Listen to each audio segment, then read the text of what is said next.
Hello बच्चों, कैसे हैं आप? तो आज की क्लास में हम कंटिन्यू करने वाले हैं हमारे जो टॉपिक्स हम बोर्ड्स के लिए ले रहे थे। इसमें हमारा नेक्स्ट टॉपिक होने वाला है, नेक्स्ट टारगेट रहने वाला है इलेक्ट्रोकेमिस्ट्री। फिजिकल केमिस्ट्री का अच्छा खासा पार्ट ये कवर कर लेता है। अगर आप ये टॉपिक करके जाते हैं तो हाईएस्ट वेटेज टॉपिक्स के अंदर ये आता है। अच्छे खासे मार्क्स आप इससे कवर कर सकते हैं, है ना। जिन बच्चों को ऑर्गेनिक पसंद है उनके लिए एक पर्टिकुलर पूरा नेम रिएक्शंस का वीडियो आ चुका है, वो आप लोगों ने देखा ही होगा, आई होप।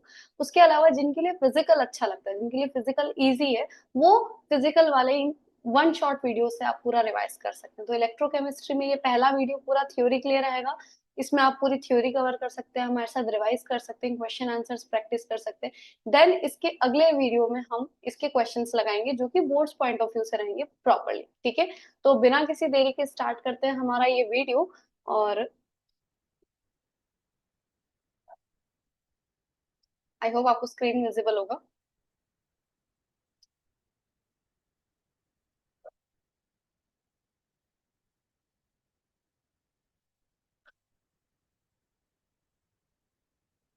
देखिए, तो ट्वेल्थ क्लास का ये टॉपिक है इलेक्ट्रोकेमिस्ट्री। जैसा कि आपको दिख रहा होगा, हाईएस्ट वेटेज टॉपिक है आपका। पूरा 9 ब्लूप्रिंट के अकॉर्डिंग पूरे 9 मार्क्स कवर करता है ये। इतना कोई भी एक चैप्टर इकलौता इतने मार्क्स कोई भी कवर नहीं करता है।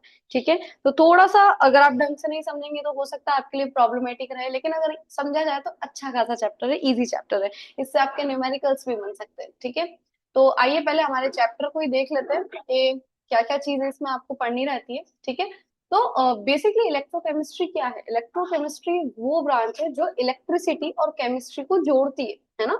मतलब जो इलेक्ट्रिकल एनर्जी और केमिकल एनर्जी को कंबाइन करती है, उनके बीच के इंटरचेंजेस, उनके बीच में एक दूसरे को कन्वर्ट करते हैं, उन चीजों को हम इस ब्रांच में पढ़ते हैं। ठीक है, तो क्या होता है, हम दो टाइप के रिएक्शंस देख सकते हैं। या तो आप केमिकल एनर्जी को इलेक्ट्रिकल एनर्जी में कन्वर्ट कर सकते हैं, मतलब कोई केमिकल रिएक्शन हो रहा हो जिसकी मदद से आपको इलेक्ट्रिसिटी प्रोड्यूस हो रही हो, इलेक्ट्रिसिटी मिल रही हो। या फिर आप क्या कर सकते हैं, इलेक्ट्रिकल एनर्जी की हेल्प से आप उसको केमिकल एनर्जी में कन्वर्ट कर सकते हैं। मतलब आप इलेक्ट्रिसिटी लें और उसके थ्रू अपना कोई रिएक्शन करवा दें। तो ये दो टाइप के कन्वर्जन, दो टाइप के एनर्जी में इंटरचेंजेस हम इलेक्ट्रोकेमिस्ट्री में पढ़ते हैं। ठीक है, तो पहला पार्ट आपका ये है क्या, जिसमें आप केमिकल एनर्जी को इलेक्ट्रोकेमिकल एनर्जी में, इलेक्ट्रिकल एनर्जी में कन्वर्ट करते हैं। ठीक है, तो जो इंस्ट्रूमेंट इन एनर्जीज को कन्वर्ट करते हैं उन इंस्ट्रूमेंट को हम क्या बोलते हैं? सेल। क्या बोलते हैं? सेल। ऐसा कौन सा इंस्ट्रूमेंट जो एक एनर्जी को, इसमें से किसी एक एनर्जी को दूसरे एनर्जी में कन्वर्ट कर रहा हो, है ना। या तो केमिकल को इलेक्ट्रिकल में कर रहा हो, इलेक्ट्रिकल को केमिकल में कर रहा हो। तो जिस डिवाइस से हम ये करते हैं उसको हम बोलते हैं सेल। तो there are two types of cell. हमारे पास दो टाइप के कन्वर्जन है, तो हमारे पास दो टाइप के सेल होते हैं। First one is electrochemical cell. Electrochemical cell में क्या होता है, केमिकल एनर्जी कन्वर्ट होती है इलेक्ट्रिकल एनर्जी में।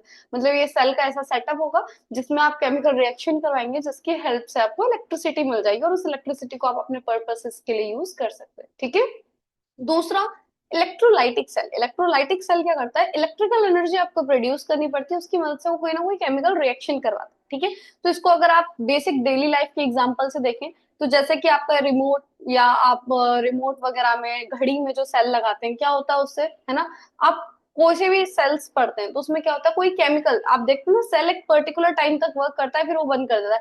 मतलब जब तक उसके अंदर के केमिकल रिएक्शंस चल रहे हैं तब तक वो सेल आपको क्या कर रहा है, इलेक्ट्रिकल एनर्जी प्रोड्यूस कर रहा है, कर रहा है, कर रहा है। ठीक है, उसका केमिकल खत्म, वो सेल का वर्किंग खत्म कर रहा है। ठीक है, दूसरे ही हाथ पे ऐसा कोई सेल जो इलेक्ट्रिकल एनर्जी आप प्रोड्यूस करते हो जिसकी वजह से केमिकल रिएक्शन होती है, तो ये सेल्स अभी आप देखेंगे आने वाले टाइम में। ठीक है, तो आप सबसे पहले किसको टारगेट कर रहे हो, इलेक्ट्रोकेमिकल सेल को। तो आप पर्टिकुलर इस पूरे चैप्टर को ये दो ब्रॉड पार्ट में डिवाइड कर दीजिए, और एक एक पार्ट में आपको क्या क्या पढ़ना है ये देखते हैं। ठीक है, देखिए, इलेक्ट्रोकेमिकल सेल में आपको पहले तो पूरा कंप्लीट सेल रिप्रेजेंटेशन आना चाहिए, पूरा कंप्लीट सेल का वर्किंग, क्या क्या पार्ट्स उसमें यूज हो रहे हैं, किसका क्या काम है। ठीक है, पूरा सेल का डायग्राम बहुत अच्छे से आना चाहिए आपको। ठीक है, उस सेल का डायग्राम के बाद उसका रिप्रेजेंटेशन, क्या आप उस सेल को रिप्रेजेंट कैसे करते हैं, और उस सेल में क्या रिएक्शन हो रहा है, किधर क्या रिएक्शन हो रहा है, पूरा मैकेनिज्म आपको इस सेल में आना चाहिए। देखिए, ये क्वेश्चन आपको टुकड़ों में, या तो सेल डायग्राम पूछ सकते हैं, सेल रिप्रेजेंटेशन पूछ सकते हैं, सेल रिएक्शन पूछ सकते हैं, तो शॉर्ट आंसर में भी आ सकता है, इससे रिलेटेड कोई ऑब्जेक्टिव भी बन सकता है, और अगर बड़ा आया तो ये पूरा लॉन्ग आंसर में भी आपका ये क्वेश्चन बन सकता है। तो ये बहुत इंपॉर्टेंट क्वेश्चन है, इसको बिल्कुल नहीं छोड़ना है। ठीक है, उसके बाद इसी का एक सब पार्ट में बोलूंगी, इस सेल को जब आप बनाते हैं तो आपने देखा होगा आप सॉल्ट ब्रिज का यूज करते हैं। तो सॉल्ट ब्रिज पे बहुत सी बार अलग से क्वेश्चन पूछ लिया जाता है कि आप सॉल्ट ब्रिज की इंपॉर्टेंस बताइए या उसके फंक्शंस बताइए, ठीक है, तो वो अलग से बहुत सी बार पूछ लिया जाता है, ठीक है। स्टैंडर्ड ईएमएफ और नॉन्स्ट इक्वेशन, ये भी बहुत इंपॉर्टेंट टॉपिक है आपका, ठीक है, इस पर डायरेक्ट डेरिवेशन पूछ लिए जाते हैं, और इक्वेशंस के फॉर्म में वो आपको ऑब्जेक्टिव में भी पूछ सकता है, ठीक है। आप रेफरेंस इलेक्ट्रोड्स यूज करते हैं, एसएचई के बारे में भी पूछा जाता है बहुत सी बार, और पूछा ही जाता है, लगभग यही रिपीट होते हैं ये क्वेश्चन, और इलेक्ट्रोकेमिकल सीरीज और उसके एप्लीकेशन से रिलेटेड भी क्वेश्चन बन जाता है, ठीक है। इलेक्ट्रोलाइटिक सेल की अगर हम बात करें, तो इलेक्ट्रोलाइटिक सेल में आपको पहले नॉलेज होना चाहिए कंडक्टर्स और इलेक्ट्रोलाइट्स के बारे में, कंडक्टर्स क्या होते हैं, इलेक्ट्रोलाइट्स क्या होते हैं, उसके बाद इसमें बहुत सारे बेसिक टर्म्स हैं जिसके यूनिट्स वगैरह से क्वेश्चंस आते हैं, ये मेन यही चीजें आपसे पूछी जाती है, ये बहुत इंपॉर्टेंट पॉइंट कवर करता है। उसके बाद कोलराउश लॉ और उसके एप्लीकेशंस और फेराडेज, ठीक है। इसके अलावा इन दोनों में अगर कंबाइंड अगर क्वेश्चन देखें तो डिफरेंस पूछ लिए जाते हैं इन दोनों सेल्स के बीच के डिफरेंस, ठीक है। मेटेलिक और इलेक्ट्रोलाइटिक कंडक्टर्स के बीच में डिफरेंस आपको पूछा जा सकता है। और इसके अलावा कुछ अदर टॉपिक्स और है जिससे क्वेश्चन आते हैं, जैसे कि टाइप्स ऑफ सेल से रिलेटेड क्वेश्चन आ सकता है, कोरोजन, और ये कुछ उसके सब टॉपिक्स है जिससे रिलेटेड क्वेश्चन आपको बनता है, एडिशनल टॉपिक्स। ये टॉपिक्स आप तब अच्छे से करना है जब आपका इतना पूरा पार्ट कवर हो जाए, उसके बाद आप ये टॉपिक्स भी कर सकते हैं, ठीक है। तो बिना किसी देरी के हम हमारा पहला पार्ट स्टार्ट करते हैं, हमारा इलेक्ट्रोकेमिकल सेल से इस चीज को स्टार्ट करते हैं। इसमें मैं खाली थ्योरी लेने वाली हूँ, किस टाइप के क्वेश्चन बन सकते हैं वो सारे क्वेश्चन हम अगले वीडियो में डिस्कस करेंगे, ठीक है। देखिए, इलेक्ट्रोकेमिकल सेल जिसको आप गैल्वेनिक सेल या वोल्टाइक सेल भी बोलते हैं, ठीक है, वही गैल्वेनिक और वोल्टाइक सेल, इलेक्ट्रोकेमिकल सेल, तीनों एक ही सेल का नाम होता है। और उसमें अगर आप एक पर्टिकुलर केस ले लें, कौन सा पर्टिकुलर केस, ये जिंक और कॉपर वाला केस ले लें, है ना, उसको आप डेनियल सेल बोल देते हो। डेनियल सेल क्या हो जाता है, जिसमें जिंक और कॉपर के कॉम्बिनेशन से जो सेल बनाया जाता है ना, वो सेल को आप क्या बोल देते हो, डेनियल सेल बोल देते हो। सारा ब्रॉड रेंज कौन कवर करता है, electrochemical cell, galvanic cell, voltaic cell में ये सारे सेल्स आ गए, उसमें से अगर पर्टिकुलर आप जिंक और कॉपर वाला कॉम्बिनेशन ले रहे हो तो उसको आप डेनियल सेल बोलते हो, ठीक है। तो किस तरह से इसकी वर्किंग रहती है, आप ऐसे दो कंटेनर्स लेते हैं, आपको क्या करना है, आप जो रॉड ले रहे हो उसको उसी के सोल्यूशन में डिप करना है। जैसे कि आपने अगर जिंक का रॉड लिया है तो आपको उसको जिंक सल्फेट के सोल्यूशन में ही डिप करना रहेगा, और अगर आपने कॉपर का रॉड लिया है तो आपको उसको कॉपर सल्फेट के ही सॉल्यूशन में डिप करना रहता है, ठीक है। आप सेम मेटल के रॉड को सेम उसके ही सॉल्ट के सॉल्यूशन में आपको क्या करना रहता है, डिप करना रहता है। तो ये आपको एक सेल बना रखा है, इसके डायग्राम्स अच्छे से बना के प्रैक्टिस कर लीजिएगा, ठीक है। ये जिंक का एक रॉड लिया, उसको जिंक सल्फेट के सॉल्यूशन में डिप करा है, कॉपर का एक रॉड लिया है, उसको कॉपर सल्फेट के सॉल्यूशन में डिप करा है, बीच में सॉल्ट ब्रिज को ज्वाइन कर रखा है। सॉल्ट ब्रिज में क्या भरा हुआ है, केसीएल, इलेक्ट्रोलाइट भरते हैं आप सॉल्ट ब्रिज में, क्या भरते हैं, इलेक्ट्रोलाइट, जिसमें हमने क्या भर रखा है, केसीएल भर रखा है, ठीक है। उसके बाद इन दोनों को कनेक्ट कर रखा है वोल्ट मीटर। वोल्ट मीटर आपको क्या बताएगा, इलेक्ट्रॉन का फ्लो, मतलब करंट फ्लो हो रहा है या नहीं हो रहा है, ये आपको वोल्ट मीटर से उसके वोल्टेज वगैरह से आपको पता पड़ जाएगा, ठीक है। तो अब ये आपका सेल का यहाँ पे होता क्या है, बेसिकली होता क्या है, अब यहाँ पे लिखा है एनोड और कैथोड, तो आपको कैसे पता पड़ेगा कौन सा एनोड है और कौन सा कैथोड है। तो हमेशा ध्यान रखिए, एनोड आपका वो हाफ सेल होता है जहां पर ऑक्सीडेशन हो रहा हो, है ना। और ये साइन बिल्कुल रटने की ट्राई मत करना कि एनोड पे नेगेटिव होता है कैथोड पे पॉजिटिव होता है, आपने अगर अच्छे से पढ़ा है तो आपको पता है ये साइन इंटरचेंज हो जाते हैं दोनों टाइप्स के सेल में। तो आपको हमेशा ये याद रखना है, एनोड ऑक्सीड माइनस वाला एनोड होता है ये जरूरी नहीं है, लेकिन एनोड पे हमेशा ऑक्सीडेशन होगा, ये आपका फिक्स थिंग रहती है, ठीक है। और कैथोड पे क्या होता है आपका, कैथोड पे क्या होता है आपका, रिडक्शन होता है, ठीक है। ऑक्सीडेशन मतलब क्या होता है आपका, कोई भी एक मेटल होगा वो क्या करेगा, मेटल पॉजिटिव में कन्वर्ट हो जाएगा और इलेक्ट्रॉन को डोनेट कर लेगा, और दूसरा मेटल क्या करेगा, ये मान लो M1 मेटल है, दूसरा मेटल क्या करेगा, M2 पॉजिटिव मेटल उसी इलेक्ट्रॉन को लेगा और मेटेलिक फॉर्म में चेंज हो जाएगा, ठीक है। अब इसमें होता क्या है कि जो ये आपका नॉर्मल मेटल है ना, ये आपका सॉलिड स्टेट में, मतलब ये एक रॉड को प्रेजेंट कर रहा है, किसको, रॉड को रिप्रेजेंट कर रहा है, रॉड के फॉर्म में। अब जो वो प्लस में कन्वर्ट हुआ तो अब ये आपका आयन बन गया, और आयन आपका सोल्यूशन स्टेट को शो करता है, एक्वस, है ना, मतलब अब वो सोल्यूशन में जा चुका है, ठीक है। इधर देखें तो ये प्लस है, मतलब ये सोल्यूशन स्टेट को शो कर रहा है, और ये आपका न्यूट्रल है, मतलब ये सॉलिड स्टेट है, मतलब ये आपके रॉड को रिप्रेजेंट कर रहा है, ठीक है। अब ये मैं क्यों बोल रही हूँ ये आपको धीरे धीरे समझ में आएगा। तो होता क्या है यहाँ पे, सबसे पहले सेल में होता क्या है कि जो जिंक है, एनोड पे क्या होता है, एनोड पे ऑक्सीडेशन होता है, आपको पता है, तो यहाँ से रिएक्शन आपका स्टार्ट होता है। तो एनोड पे क्या होगा आपका, एनोड पे जो जिंक है वो जिंक काय में कन्वर्ट हो जाएगा Zn2 प्लस में और 2 इलेक्ट्रॉन्स डोनेट कर देगा। ठीक है, ये जिंक का जो रॉड है ये जिंक के एटम से मिलकर बना हुआ है। अब इसमें हर एक एटम क्या करता है, 2 इलेक्ट्रॉन्स को दे देता है और खुद काय में कन्वर्ट हो जाता है Zn2 पॉजिटिव में। तो Zn2 पॉजिटिव कहाँ आ जाएगा, या नीचे आ जाएगा Zn2 पॉजिटिव। ठीक है, तो ये जो 2 इलेक्ट्रॉन इस रॉड पे, बहुत सारे इलेक्ट्रॉन्स यहाँ पे इकट्ठे हो जाएंगे, क्योंकि अगर एक एटम 2 इलेक्ट्रॉन दे रहा है तो ये रॉड ना जाने कितने एटम से मिलकर बना होगा, और हर एटम क्या करने लग जाएगा, ऑक्सीडेशन करने लग जाएगा। तो एनोड पे आपका क्या हो गया, ऑक्सीडेशन हो गया। तो अब यहाँ पर ये इलेक्ट्रॉन्स फिर इस वायर के थ्रू ट्रेवल होंगे। अब ये क्योंकि यहाँ पे इलेक्ट्रॉन्स का रॉड है, इस वजह से यहाँ पे क्या आ गया, नेगेटिव चार्ज आ गया, क्योंकि इलेक्ट्रॉन्स यहाँ पे बहुत सारे इकट्ठे हुए। ठीक है, नेगेटिव चार्ज होता है इलेक्ट्रॉन का, आपने इस रॉड पे नेगेटिव लगा दिया। ठीक है, अब इलेक्ट्रॉन्स को आपने एक पाथ दे रखा है, एक वायर दे रखा है, एक कनेक्शन दे रखा है, जिसके थ्रू इलेक्ट्रॉन्स ट्रेवल करना स्टार्ट करते हैं, और दूसरी साइड आपके कॉपर बैठे रहते हैं, है ना। तो ये इलेक्ट्रॉन्स जब इधर आते हैं, ये इलेक्ट्रॉन्स कहाँ आ रहे हैं, इधर आ रहे हैं। तो ये जो सोल्यूशन में जो आपका, ये आपका कैथोड पे आप आ गए। ठीक है, तो सोल्यूशन में आपका ये जो Copper 2 पॉजिटिव ऑलरेडी प्रेजेंट है, ये क्या करेंगे, इन्हीं 2 इलेक्ट्रॉन्स को लेकर कॉपर में कन्वर्ट हो जाएंगे। ठीक है, तो अब यहाँ पे क्या होगा, जो Copper 2 पॉजिटिव थे, ये जो 2 इलेक्ट्रॉन्स आ रहे हैं, ये Copper 2 पॉजिटिव इनको लेके कॉपर यहाँ पर इकट्ठा होना शुरू हो जाएगा। ठीक है, तो आप कुछ टाइम के बाद देखते हैं ये सेल किस टाइप से हो जाता है। देखिए, ये आपका पहला कंटेनर था। ठीक है, ये आपका दूसरा कंटेनर था, बीच में सॉल्ट ब्रिज था, ये सॉल्ट ब्रिज आपने बना दिया। ठीक है, मेरी ड्राइंग पे मत जाइएगा, फिलहाल आप खाली अपने कॉन्सेप्ट पे काम ध्यान दीजिएगा। ये आपका पहला रॉड, पहला कंटेनर, ये आपका दूसरा कंटेनर। ठीक है, इनको आपने कनेक्ट कर दिया एक सॉल्ट ब्रिज से। ये आपका क्या है, जिंक का रॉड है, और यहाँ पे जिंक का सोल्यूशन है। ये आपका कॉपर का रॉड है। ठीक है, और ये आपका कॉपर का सोल्यूशन। अभी मैंने रॉड आधे क्यों बनाए, वो इस वजह से बना, यहाँ पे आपने कनेक्शन दे रखा है। ठीक है, तो क्या होगा, जैसे जैसे आपने देखा कि जिंक के एटम निकल के कहाँ जा रहे हैं, जिंक के एटम धीरे धीरे निकल के कहाँ जा रहे हैं, सोल्यूशन में जा रहे हैं। तो ये रॉड आपका क्या, डिसअपियर होने लग जाता है। ठीक है, और यहाँ पर क्या होता है, यहाँ पे कॉपर का रॉड ऑलरेडी है, लेकिन वहां पे आपने क्या देखा था कि कॉपर धीरे धीरे क्या होने लग जाता है, डिपॉजिट होने लग जाते हैं। तो यहाँ पे आपका क्या होने लग जाता है, ये ब्राउनिश कलर का पाउडर यहाँ पे डिपॉजिट होने लग जाएगा धीरे धीरे। ठीक है, तो एक सेल आपका क्या हो रहा है, घट रहा है, और एक सेल आपका बढ़ रहा है। तो आपने अधिकतम देखा होगा, हम क्या करते हैं, सेल को इस तरह से रिप्रेजेंट करते हैं। ठीक है, यहाँ पे आप नेगेटिव लगाते हो, यहाँ पे आप पॉजिटिव लगाते हो। तो इस तरह से आप इसको याद रख सकते हो कि नेगेटिव वाला डिसअपियर हो रहा है, इसलिए हम इसमें एक छोटा डंडा बनाते हैं और एक बड़ा बनाते हैं, एक पॉजिटिव, है ना। तो ये आपका एनोड था जिसपे नेगेटिव चार्ज था, ये आपका कैथोड था जिसपे पॉजिटिव चार्ज था। यहाँ ऑक्सीडेशन हो रहा था, यहाँ रिडक्शन हो रहा था। ये आपका कंप्लीट सेल वर्किंग हुआ। ठीक है, सॉल्ट ब्रिज का काम क्या होता है, तो देखिए आपने जब ये पूरा मैकेनिज्म देखा, आपने देखा कि यहाँ पे Zn2 प्लस के बहुत सारे आयन्स इकट्ठे हो जाएंगे इस सॉल्यूशन में धीरे धीरे करके, और यहाँ पे कॉपर वाले जो आयन्स है वो इधर जाते जा रहे हैं। तो कॉपर सल्फेट के साथ है, मतलब वो अपने सल्फेट पार्टनर को अकेला छोड़ के रॉड की तरफ बढ़ रहा है। तो यहाँ पे पॉजिटिव पार्ट इकट्ठा हो रहा है, यहाँ पे नेगेटिव पार्ट, मतलब आयन्स वहां पे बहुत सारे इकट्ठे हो रहे हैं, जिस वजह से हमको इलेक्ट्रोन्यूट्रलिटी का प्रिंसिपल एक फॉलो करना रहता है। इसके चार्ज को न्यूट्रलाइज करने के लिए हम एक सॉल्ट ब्रिज का यूज करते हैं, और सॉल्ट ब्रिज में क्या लगाते हैं, एक इलेक्ट्रोलाइट आपको फिल करना रहता है। वो इलेक्ट्रोलाइट आप काय का ले लेते हैं, KCl का ले लेते हैं, इलेक्ट्रोलाइट KCl का इलेक्ट्रोलाइट ले लेते हैं।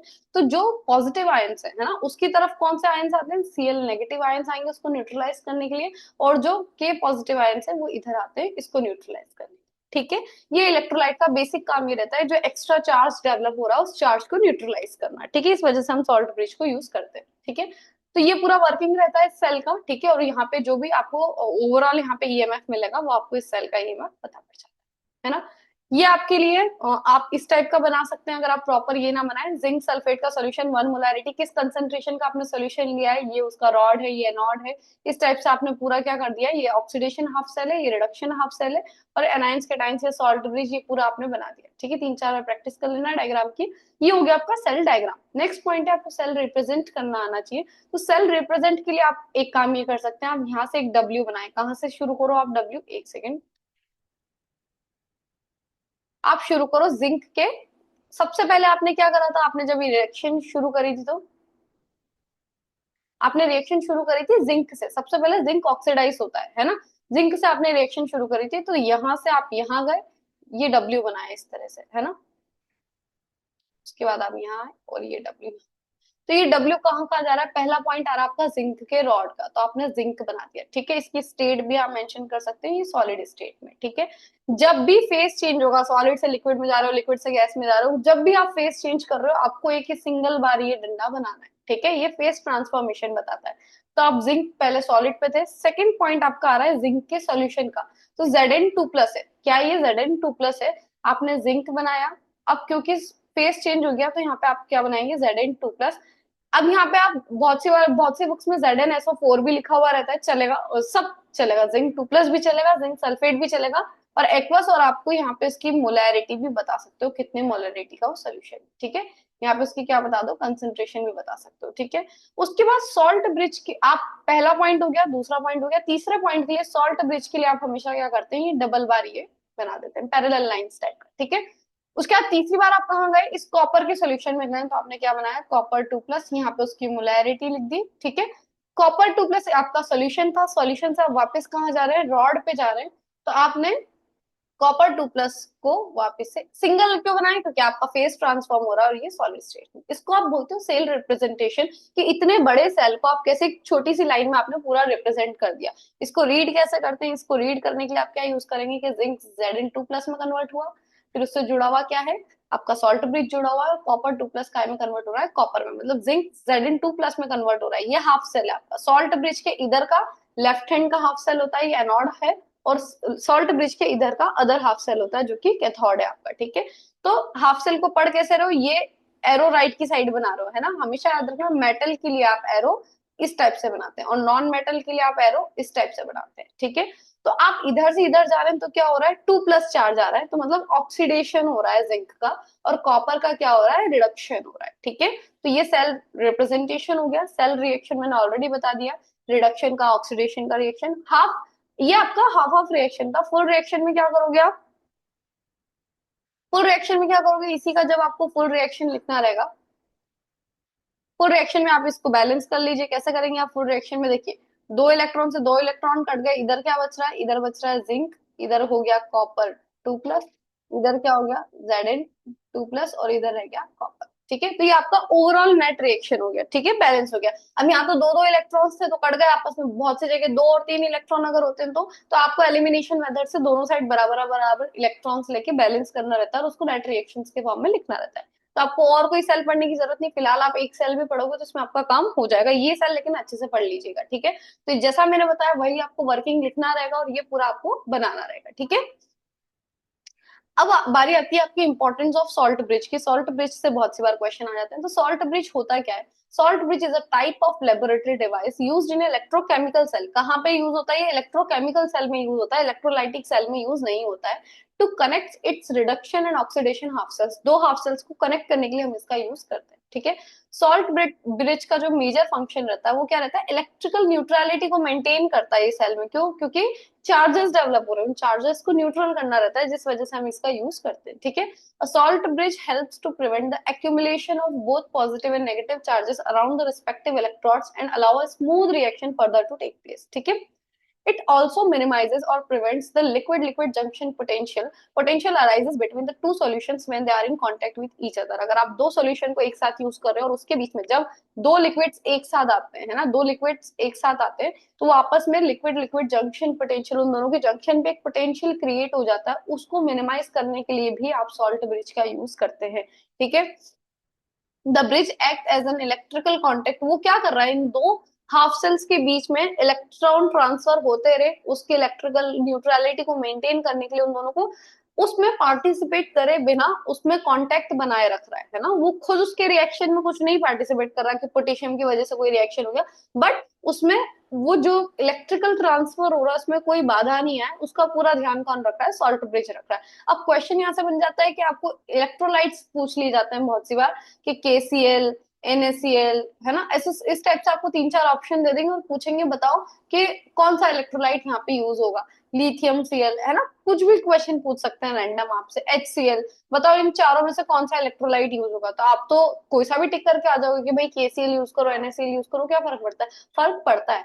हमको क्या, हमको ऐसा इलेक्ट्रोलाइट लेना है, आपका इलेक्ट्रोलाइट जो आप सॉल्ट ब्रिज में लेने वाले हो वो इलेक्ट्रोलाइट ऐसा होना चाहिए जो सेम साइज का हो, जिसका पॉजिटिव और नेगेटिव आयन सेम साइज का हो, है ना, सेम साइज क्यों? देखिए साइज पे डिपेंड करता है उसका मूवमेंट, है ना। आपने सॉल्ट ब्रिज क्यों लिया है?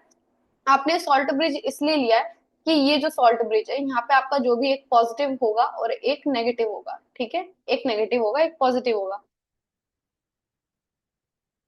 तो मान लो यहाँ पर आपका पॉजिटिव सेल है, यहाँ पे आपका नेगेटिव सेल, यहाँ पे पॉजिटिव वाले चार्ज क्रिएट हो रहे हैं, यहाँ पे नेगेटिव वाले चार्ज, मतलब इस नेगेटिव को इधर आना पड़ेगा, इस पॉजिटिव को इधर आना पड़ेगा। अगर इनकी साइज में डिफरेंस आ गया तो ये अलग अलग स्पीड से मूव करेंगे, और अलग अलग स्पीड से मूव करेंगे तो देर आर सम चांसेस कि वहां पे कोई ना कोई इलेक्ट्रिकल चार्जेस रह जाए, है ना, क्योंकि दोनों की स्पीड अलग है। एक फटाफट न्यूट्रलाइज कर देगा, एक धीरे धीरे न्यूट्रलाइज करेगा। तो उस चीज को नेग्लेक्ट करने के लिए, अवॉइड करने के लिए हम पूरा हमारा ट्राई क्या रहता है कि जो दोनों चार्जेस है वो सेम साइज के हो, सो दैट वो इक्वल स्पीड से मूव कर पाए और हमारा ओवरऑल सेल जो है वो बैलेंस्ड कंडीशन में काम करे, ठीक है। तो यहाँ पे आपके दो क्वेश्चंस और यहाँ पे बहुत सारे ऑब्जेक्टिव्स, छोटे छोटे क्वेश्चंस कवर हो जाते हैं, ठीक है। नेक्स्ट, अब इस सेल से जो क्रिएट हो रहा है वो क्रिएट हो रहा है सेल्फ पोटेंशियल, है ना। सेल्फ पोटेंशियल क्या होता है? The self potential is the difference between the electrode potential, reduction potential of the cathode and anode. आपके जो दो हाफ सेल्स थे, ठीक है, एक ऑक्सीडेशन कर रहा था एक रिडक्शन कर रहा था, तो उसका कुछ ना कुछ पोटेंशियल रहा होगा ना। ऑक्सीडेशन का ऑक्सीडेशन पोटेंशियल कहलाता है, रिडक्शन वाले का रिडक्शन पोटेंशियल कहलाता है, ठीक है। लेकिन हम क्या करते हैं कि सबको एक जैसा करने के लिए हम क्या करते हैं, सबको रिडक्शन के टर्म्स में ले लेते हैं। अच्छा, मैं एक एग्जांपल देती हूँ। मान लो ये जो जिंक वाला सेल आपने बनाया था, जिंक Zn2+, इस टाइप से आप बोलते हो, इसका पोटेंशियल को आप इस तरह से शो करोगे। Zn से Zn2+, मतलब ये ऑक्सीडेशन हाफ सेल, इसकी कुछ भी एक रैंडम वैल्यू मान लेते हैं, मान लो 0.64 वोल्ट इसका क्या है, ऑक्सीडेशन पोटेंशियल है। क्या है इसका? ऑक्सीडेशन पोटेंशियल है। और कॉपर वाला जो सेल था, कॉपर 2+ से कॉपर, इसका मान लो 0.34 वोल्ट, क्या है ये? इसका रिडक्शन पोटेंशियल है, ठीक है। ये वाला सेल इतना वोल्ट का रिडक्शन पोटेंशियल क्रिएट कर रहा है, ये वाला सेल इतने वोल्ट का ऑक्सीडेशन पोटेंशियल क्रिएट कर रहा है। तो हमने क्या बोला कि सबको एक टर्म्स मिला, या तो रिडक्शन की बात करो या ऑक्सीडेशन की बात करो। तो हम क्या करते हैं, इस ऑक्सीडेशन पोटेंशियल को भी कन्वर्ट कर देते हैं रिडक्शन पोटेंशियल में। तो अब मैं इस सेल को कैसे रिप्रेजेंट करूंगी? मैं इसको Zn2+Zn से रिप्रेजेंट करूंगी। अब यही वैल्यू को अगर मैं नेगेटिव लिख दूं, -0.64 वोल्ट, तो ये इसका रिडक्शन पोटेंशियल हो जाता है, ठीक है। उसी पोटेंशियल को अगर मैं नेगेटिव में रिप्रेजेंट कर रही हूँ, दैट मींस मैं उसका रिडक्शन पोटेंशियल कर रही हूँ। तो नेगेटिव साइन क्या बताता है कि ये सेल ओरिजिनली ऑक्सीडेशन करना चाह रहा था और मैंने इसका उल्टा वैल्यू, इसको रिड्यूस करवा के उसका वैल्यू लिख रखा है, ठीक है। आई बात समझ में? तो अब cell potential, overall cell potential क्या होता है? इसका रिडक्शन पोटेंशियल और इसका रिडक्शन पोटेंशियल, दोनों को मैं क्या कर दूं, दोनों का डिफरेंस जब मैं ले आऊंगी उसको आप बोलोगे ओवरऑल जो सेल का पोटेंशियल है वो कितना आ रहा है ना।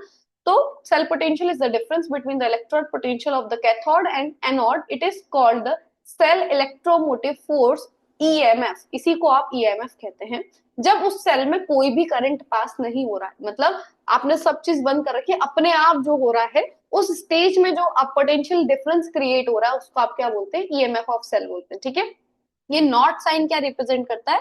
स्टैंडर्ड कंडीशंस रिप्रेजेंट करता है। क्या आपने स्टैंडर्ड कंडीशंस पर इस सेल का जो ईएमएफ नोट करा है? स्टैंडर्ड कंडीशंस मतलब आपका जो कंसंट्रेशन है वो 1 मोलार का होना चाहिए, आपका टेम्परेचर, आपका प्रेशर, जितनी भी जो जो भी चीज है वो सारी आपकी स्टैंडर्ड होनी चाहिए, तब आप इसको ई नॉट से रिप्रेजेंट करेंगे। अदरवाइज आप normal EMF of cell represent कर सकते हैं। अब ये E not of R, E not of left, इसका मतलब क्या है? इसका मतलब होता है, आर मतलब होता है राइट साइड में जो सेल था, और एल मतलब होता है लेफ्ट साइड में जो सेल था, है ना। अब राइट साइड में आपका कॉपर वाला सेल था, लेफ्ट साइड में आपका जिंक वाला सेल था। तो आप इसी फॉर्मूले को इस तरह से भी लिख सकते हैं, आपको जैसा इजी लगे आप इसको याद रख सकते हैं कि ई नॉट ऑफ सेल किसके बराबर होता है? आपका E not of cathode minus E not of anode, ठीक है। राइट साइड में आपका कैथोड वाला हाफ सेल था जिसमें रिडक्शन हो रहा था, और लेफ्ट साइड में आपका एनोड वाला हाफ सेल था जिसमें ऑक्सीडेशन हो रहा था। तो इन दोनों के ईएमएफ को अगर आप डिफरेंस ले आए तो आपका पूरा ओवरऑल सेल का ईएमएफ बताता है, ठीक है। और यहाँ पे पॉइंट क्या है, ये फॉर्मूला आप तब लगाएंगे जब आप इन दोनों का क्या ले रहे हैं, रिडक्शन पोटेंशियल ले रहे हैं, दोनों ही सेल का, ठीक है। तो ये ईएमएफ निकालने का तरीका होता है, लेकिन कौन सा? ई नॉट वाला। स्टैंडर्ड कंडीशंस में अगर दोनों सेल वर्क कर रहे हैं, आप डायरेक्टली इसका ईएमएफ लो, इसका ईएमएफ लो, डिफरेंस निकालो, आपको ओवरऑल सेल का ईएमएफ मिल जाएगा। लेकिन अगर आपको हर किसी कंडीशंस पर आपको चाहिए, मान लो आपको 25 डिग्री पे चाहिए, कभी आपको 42 डिग्री पे चाहिए, आप टेम्परेचर चेंज कर रहे हो, है ना, आप कंसंट्रेशन चेंज कर रहे हो, अलग अलग कंसंट्रेशन पर सेल की रिएक्शन करवा रहे हो, तो वहां पे जो ईएमएफ ई ऑफ सेल आएगा वो अलग अलग आएगा, अलग अलग आएगा, है ना। और आपके इस फॉर्मूले में ऐसी कोई भी चीज मेंशन दिख रही है कि आपको कि टी का कहीं वैल्यू आ रहा हो, कंसंट्रेशन का कोई वैल्यू आ रहा हो, मतलब ये तो आपको एक फिक्स्ड वैल्यू दे देगा ना एक बार, दोनों का डिफरेंस निकाल के दे देगा। तो अब अगर आपको नॉर्मल कंडीशंस पर अगर ईएमएफ निकालना है होता है तो आप क्या करते हैं, आप नर्न्स इक्वेशन का यूज करते हैं, ठीक है। नर्न्स इक्वेशन का आप किस तरह से यूज करते हैं, ये देखिए। नर्न्स इक्वेशन बहुत इंपॉर्टेंट है, इससे रिलेटेड क्वेश्चन बन सकता है, इसलिए ध्यान से पूरी याद करके और पढ़ के जाइएगा। नर्न्स इक्वेशन क्या बताती है, मान लो कोई मेटल है जिस पे एन पॉजिटिव चार्ज है, ये क्या बता रहा है, रिडक्शन रिएक्शन आपको एक बता रहा है, ठीक है। रिडक्शन रिएक्शन आपको बता रहा है। तो उसने बोला है कि E of cell, EMF of cell कैसे आप रिप्रेजेंट कर सकते हैं, ई ऑफ सेल। आप क्या करिए, उसका स्टैंडर्ड कंडीशन में जो भी उसका ईएमएफ था माइनस कर दीजिए R T upon N F L N of उसका राइट साइड अपॉन आप क्या करते हैं यहाँ पे product side divided by reactant side, ये आपका रिएक्शन रहता है, ठीक है। इसी को इनने ऐसा लिख रखा है, कैसा लिख रखा है, ई ऑफ सेल की जगह एम एन एन पॉजिटिव, जैसा मैंने यहाँ पे रिप्रेजेंट करवाया था आपको, है ना, रिडक्शन वाला वो ले रहा है कन्वर्शन। ई नॉट में भी सेम उसने नीचे लिख दिया कि मेटल एन पॉजिटिव से एम में चेंज हो रहा है, माइनस आर टी। आर क्या है आपका, यूनिवर्सल यूनिवर्सल गैसियस कांस्टेंट है, टी टेम्परेचर, आप किस टेम्परेचर पर रिएक्शन कर रहे हैं, एन क्या है ये कितने चार्जेस है ना, एन टू पॉजिटिव है, थ्री पॉजिटिव है, वो क्या है एन का वैल्यू वो आपको बताना है, एफ क्या होता है, फेराडेस कांस्टेंट होता है, ठीक है। एलएन आपका नेचुरल लॉग ले रखा है, रिडक्शन साइड में क्या है, मेटल, मेटल की कंसंट्रेशन डिवाइडेड बाय आपका रिएक्टेंट साइड में क्या है, एम एन पॉजिटिव उसकी ये बिग ब्रैकेट क्या बताता है, बिग ब्रैकेट बताता है आपने कंसंट्रेशन ले रखी है। अब आपका यहाँ से अगर आप देखें तो मेटल तो सॉलिड स्टेट में, मतलब इसको आप इसकी कंसंट्रेशन आप 1 मान सकते हैं। तो नेक्स्ट इक्वेशन में क्या करा है, ये सेम पूरा एज इट इज है, बस एम की जगह 1 रख दिया है। तो ये आपका एक हाफ सेल का रिएक्शन हुआ, ठीक है। आर की वैल्यू दे रखी है आपको कितनी, 8.314 joule, kelvin inverse mole inverse में लेते हैं, फेराडेस कांस्टेंट की वैल्यू दे रखी है, ठीक है। टेम्परेचर आप केल्विन में लेंगे, जो भी टेम्परेचर लेंगे आपको वहां पे टेम्परेचर का वैल्यू रखना है और आपको हाफ सेल का ईएमएफ मिल जाएगा, ठीक है। अदर हाफ सेल के लिए आप क्या करेंगे, दूसरा रिएक्शन लगा देंगे, है ना, दूसरा हाफ सेल का भी आपको रिएक्शन करेंगे, दूसरा हाफ सेल के लिए सेम इक्वेशन लगाएंगे तो आपको दूसरा हाफ सेल का भी ईएमएफ मिल जाएगा, ठीक है। अगर इन जनरल कोई रिएक्शन हो रहा है, अब आपने ओवरऑल रिएक्शन लिख लिया है ना, ये तो दो हाफ सेल का अलग अलग हो गया, आपने ओवरऑल कोई रिएक्शन लिखा, जैसे कि हमने क्या करा था, यहाँ पे हमने करा था आपका जिंक था प्लस कॉपर 2 प्लस था, और वो काय में चेंज हो रहा था, हम आपका Zn 2 प्लस में और कॉपर में चेंज हो रहा था, ठीक है। इसकी कंसंट्रेशन मान लेते हैं 1 मोलार, इसकी कंसंट्रेशन भी 1 मोलार थी, ठीक है। हम यहाँ पे लगाकर देखेंगे एक बार, जनरल देख लेते हैं, आपके पास दो स्पीशीज है और वो इस तरह से चेंज हो रही है, एन इलेक्ट्रॉन्स का वहां पे एक्सचेंज हो रहा है, ठीक है। तो नर्न्स इक्वेशन कैसे लिखोगे आप, E of cell is equals to E not of cell. E nought तो देखो स्टैंडर्ड कंडीशंस में उसका ईएमएफ है, तो नॉर्मल कंडीशंस में जो ईएमएफ है वो उससे थोड़ा कम ही आएगा, है ना, या माइनस प्लस का अगर कंफ्यूजन हो तो स्टैंडर्ड कंडीशंस में सेल अपना 100% रिप्रेजेंट करेगा, तो नॉर्मल कंडीशंस में ईएमएफ उससे कम आएगा, minus R T N F, R T upon N F, natural log of इसको क्या बोलते हैं, रिएक्शन क्वेश्चन, ठीक है। यही मतलब इसका Q का वैल्यू क्या होता है, प्रोडक्ट की कंसंट्रेशन अपॉन में रिएक्टेंट की कंसंट्रेशन। यहाँ पे आप लॉ ऑफ मास एक्शन जानते ही होंगे, लॉ ऑफ मास एक्शन के अकॉर्डिंग क्या होता है, जिसकी जो उसका स्टोक्योमेट्रिक कोएफिशिएंट होता है वो उसकी पावर में चला जाता है ना, C की पावर C इंटू D की पावर D अपॉन A की पावर A इंटू B की पावर B, ये आपका पूरा आ गया, Q का वैल्यू आ गया, ठीक है। तो ये आपका जनरल अगर कोई इतना बड़ा रिएक्शन हो तो आप उसके लिए ऐसे लिख सकते हैं। अब आपका जो जिंक कॉपर वाला सेल था उसके लिए आप नॉन्स्ट इक्वेशन कैसे लिखेंगे, मान लो ई ऑफ सेल आपको निकालना है, तो वो कैसे लिखोगे, E not of cell minus R T upon N F L N of किसकी कंसेंट्रेशन, ये तो आपका सॉलिड है तो इसकी कंसेंट्रेशन 1 हो जाएगी, है ना, इसको तो आपको लिखना ही नहीं है, आप इसकी लिखोगे Zn 2 प्लस की कंसेंट्रेशन अपॉन Zn 2 प्लस की कंसेंट्रेशन अपॉन इधर ये हट जाएगा, सिर्फ कॉपर 2 प्लस की कंसेंट्रेशन, ठीक है। अब यहाँ पे आपने 1 1 ले रखा है तो यहाँ पे 1 1 हो जाएगा, ठीक है। लेकिन आपको क्वेश्चन में अगर कुछ न्यूमेरिकल बनता है तो वो कंसेंट्रेशन देके चलेंगे, तो यहाँ पे आप उसकी कंसेंट्रेशन रख सकते हैं, आप इसको आगे सोल्व कर सकते हैं। ई नॉट ऑफ सेल की जगह क्या आ जाएगा, यहाँ पे आप रखेंगे तो E not of cathode minus E not of anode, ये वाली चीज आ जाएगी, माइनस आर की वैल्यू, टी की वैल्यू और एफ की वैल्यू, ये पूरी आप सॉल्व कर लेते हैं तो क्या आंसर आता है आपका 0.0529, ठीक है। अपॉन एन का जो भी वैल्यू आ रहा है आप वो लिख सकते हैं, और ये आपका Zn 2 plus upon copper two, ठीक है। इस टाइप टाइप से आपका पूरा नॉन स्टिक इक्वेशन बनता है। नॉर्मल ईएमएफ ऑफ सेल निकालने के लिए हम इस इक्वेशन को यूज करते हैं, ठीक है। ये देखिए, अब इसी नॉन स्टिक इक्वेशन से आपको क्या करना है, अगर इक्विलिब्रियम कांस्टेंट निकालना है, इक्विलिब्रियम कांस्टेंट के लिए हम क्या करते हैं, आपने जो ये पूरी इक्वेशन लिखी थी, E of cell equals to E not of cell minus R T upon N F L N of Q. तो आपका इक्विलिब्रियम स्टेट में क्या होता है, इक्विलिब्रियम स्टेट में आपका ये रहता है कि आपका ई ऑफ सेल जो होता है वो जीरो हो जाता है। क्या होता है, ई ऑफ सेल आपका क्या हो जाता है, जीरो हो जाता है इक्विलिब्रियम कंडीशंस पर, इक्विलिब्रियम कंडीशंस पर, ठीक है। इक्विलिब्रियम पर ई ऑफ सेल आपका जीरो हो जाता है और एल एन क्यू, क्यू को आप कन्वर्ट कर देते हैं, क्यू को आप रिप्लेस कर देते हैं के से, के आपका क्या कहलाता है, इक्विलिब्रियम कांस्टेंट। क्या कहलाता है, इक्विलिब्रियम कांस्टेंट।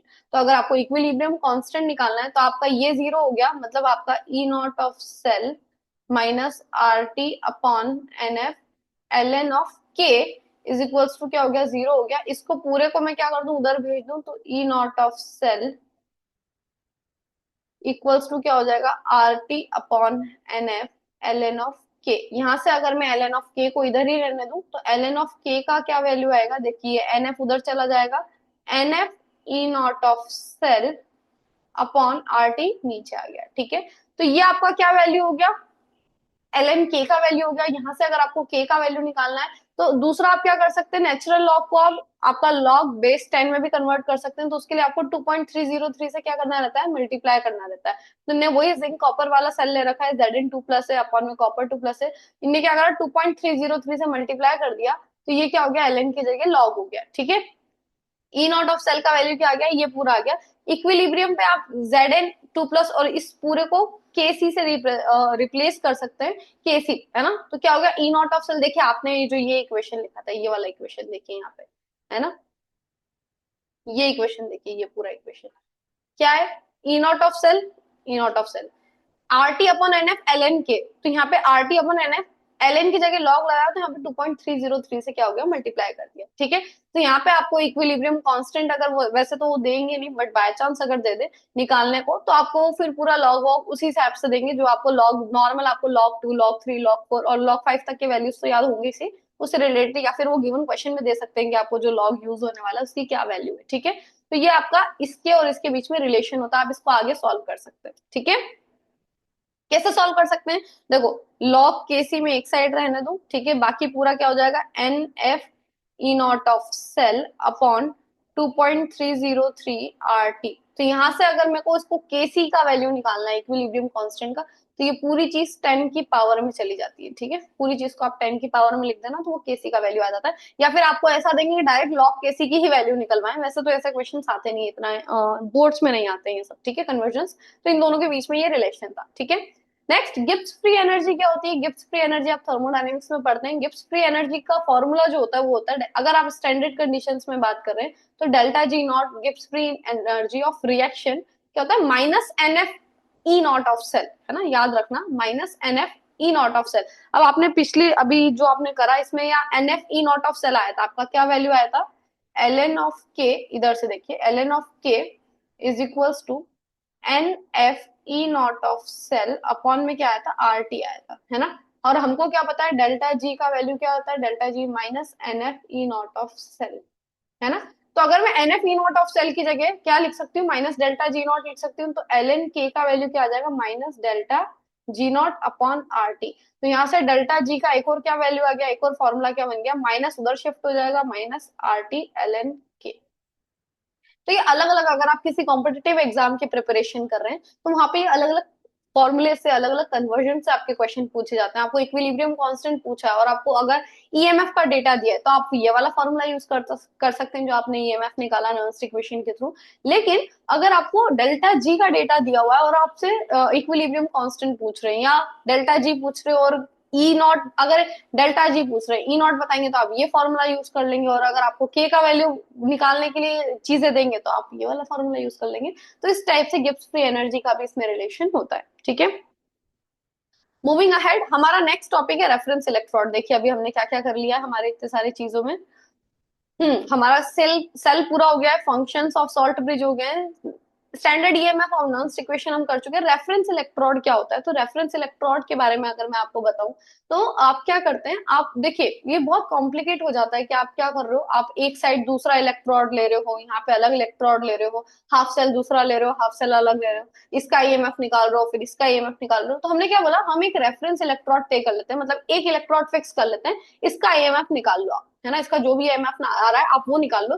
फिर इसका ईएमएफ तो आपका फिक्स हो गया ना, अब आप साइड वाला हाफ सेल चेंज करते जाओ, हाफ सेल चेंज करते जाओ, दूसरा लगाते जाओ। अब एक का ईएमएफ हमको पता है, तो उससे कंपेयर करके हम बाकी सबका ईएमएफ क्या कर लेते हैं, निकाल लेते हैं। तो इस स्टैंडर्ड रेफरेंस के लिए सबसे पहली जो चॉइस थी वो आपकी स्टैंडर्ड हाइड्रोजन इलेक्ट्रोड की थी, एसएचई। एसएचई का फुल फॉर्म क्या होता है, स्टैंडर्ड हाइड्रोजन इलेक्ट्रोड। देखिए नाम में स्टैंडर्ड आ रहा है, मतलब आप सारी कंडीशंस क्या यूज करेंगे, स्टैंडर्ड यूज करेंगे। आपका टेम्परेचर, आपका कंसंट्रेशन, देखिए कंसंट्रेशन यहाँ पे दे रखा है कितना, 1 मोलार का कंसंट्रेशन है, आपका स्टैंडर्ड कंसंट्रेशन है। और क्योंकि गैस है तो आपने 1 बार का प्रेशर लिया है, वो भी आपका स्टैंडर्ड है, ठीक है। तो इस टाइप से आपका क्या सेल होता है, हाफ सेल बताया, देखिए आपने एक ये वायर छोड़ रखा है, मतलब कनेक्टिविटी के लिए, कि आपको अदर हाफ सेल यहाँ कनेक्ट करना रहेगा, ठीक है। तो आपने क्या करा, पहली चीज स्टैंडर्ड जो रेफरेंस इलेक्ट्रोड रहता है, ये दो चीजों के लिए हमने यूज करा, क्यों, पहली कि आपका एक का ईएमएफ फिक्स हो जाएगा, आपको खाली दूसरे को आपको रिप्लेस करते जाना है, आप सबका ईएमएफ निकाल सकते हैं। दूसरी चीज, स्टैंडर्ड कंडीशंस पे हमने ये ईएमएफ निकाला है ना, तो आप जब दूसरा ले रहे हैं तो आप उसकी स्टैंडर्ड कंडीशंस में आप सबकी ईएमएफ को आप लिख सकते हैं। और इसमें तीसरी चीज आपका और इम्पोर्टेंट चीज ये है कि आपका रेफरेंस इलेक्ट्रोड वो होना चाहिए जो फ्लेक्सिबल हो, मतलब अकॉर्डिंगली वो अपने आप को चेंज कर सके, मतलब पास में कौन आ रहा है उसके अकॉर्डिंग जो रिडक्शन हाफ सेल की तरफ भी बिहेव कर सके और ऑक्सीडेशन हाफ सेल की तरफ भी बिहेव कर सके, ऐसे इलेक्ट्रोड को हम रेफरेंस मानते हैं। तो अभी आपके केस में आपके लिए सिर्फ हाइड्रोजन इलेक्ट्रोड पढ़ाया जाता है। अब जब बड़ी क्लासेस में आएंगे तो आपको पता पड़ेगा कि इसमें भी कुछ लिमिटेशंस रहती हैं, तो हम इसको जनरली यूज नहीं करते हैं एज ए रेफरेंस इलेक्ट्रोड, दूसरे इलेक्ट्रोड्स को हम यूज करते हो एज ए रेफरेंस, ठीक है। तो हमने मेन पॉइंट्स पढ़ लिया, जो रिड्यूस होने की भी टेंडेंसी रखे और जो ऑक्सीडाइज होने की भी टेंडेंसी रखे, उसको आपको रेफरेंस माना जाता है, ठीक है।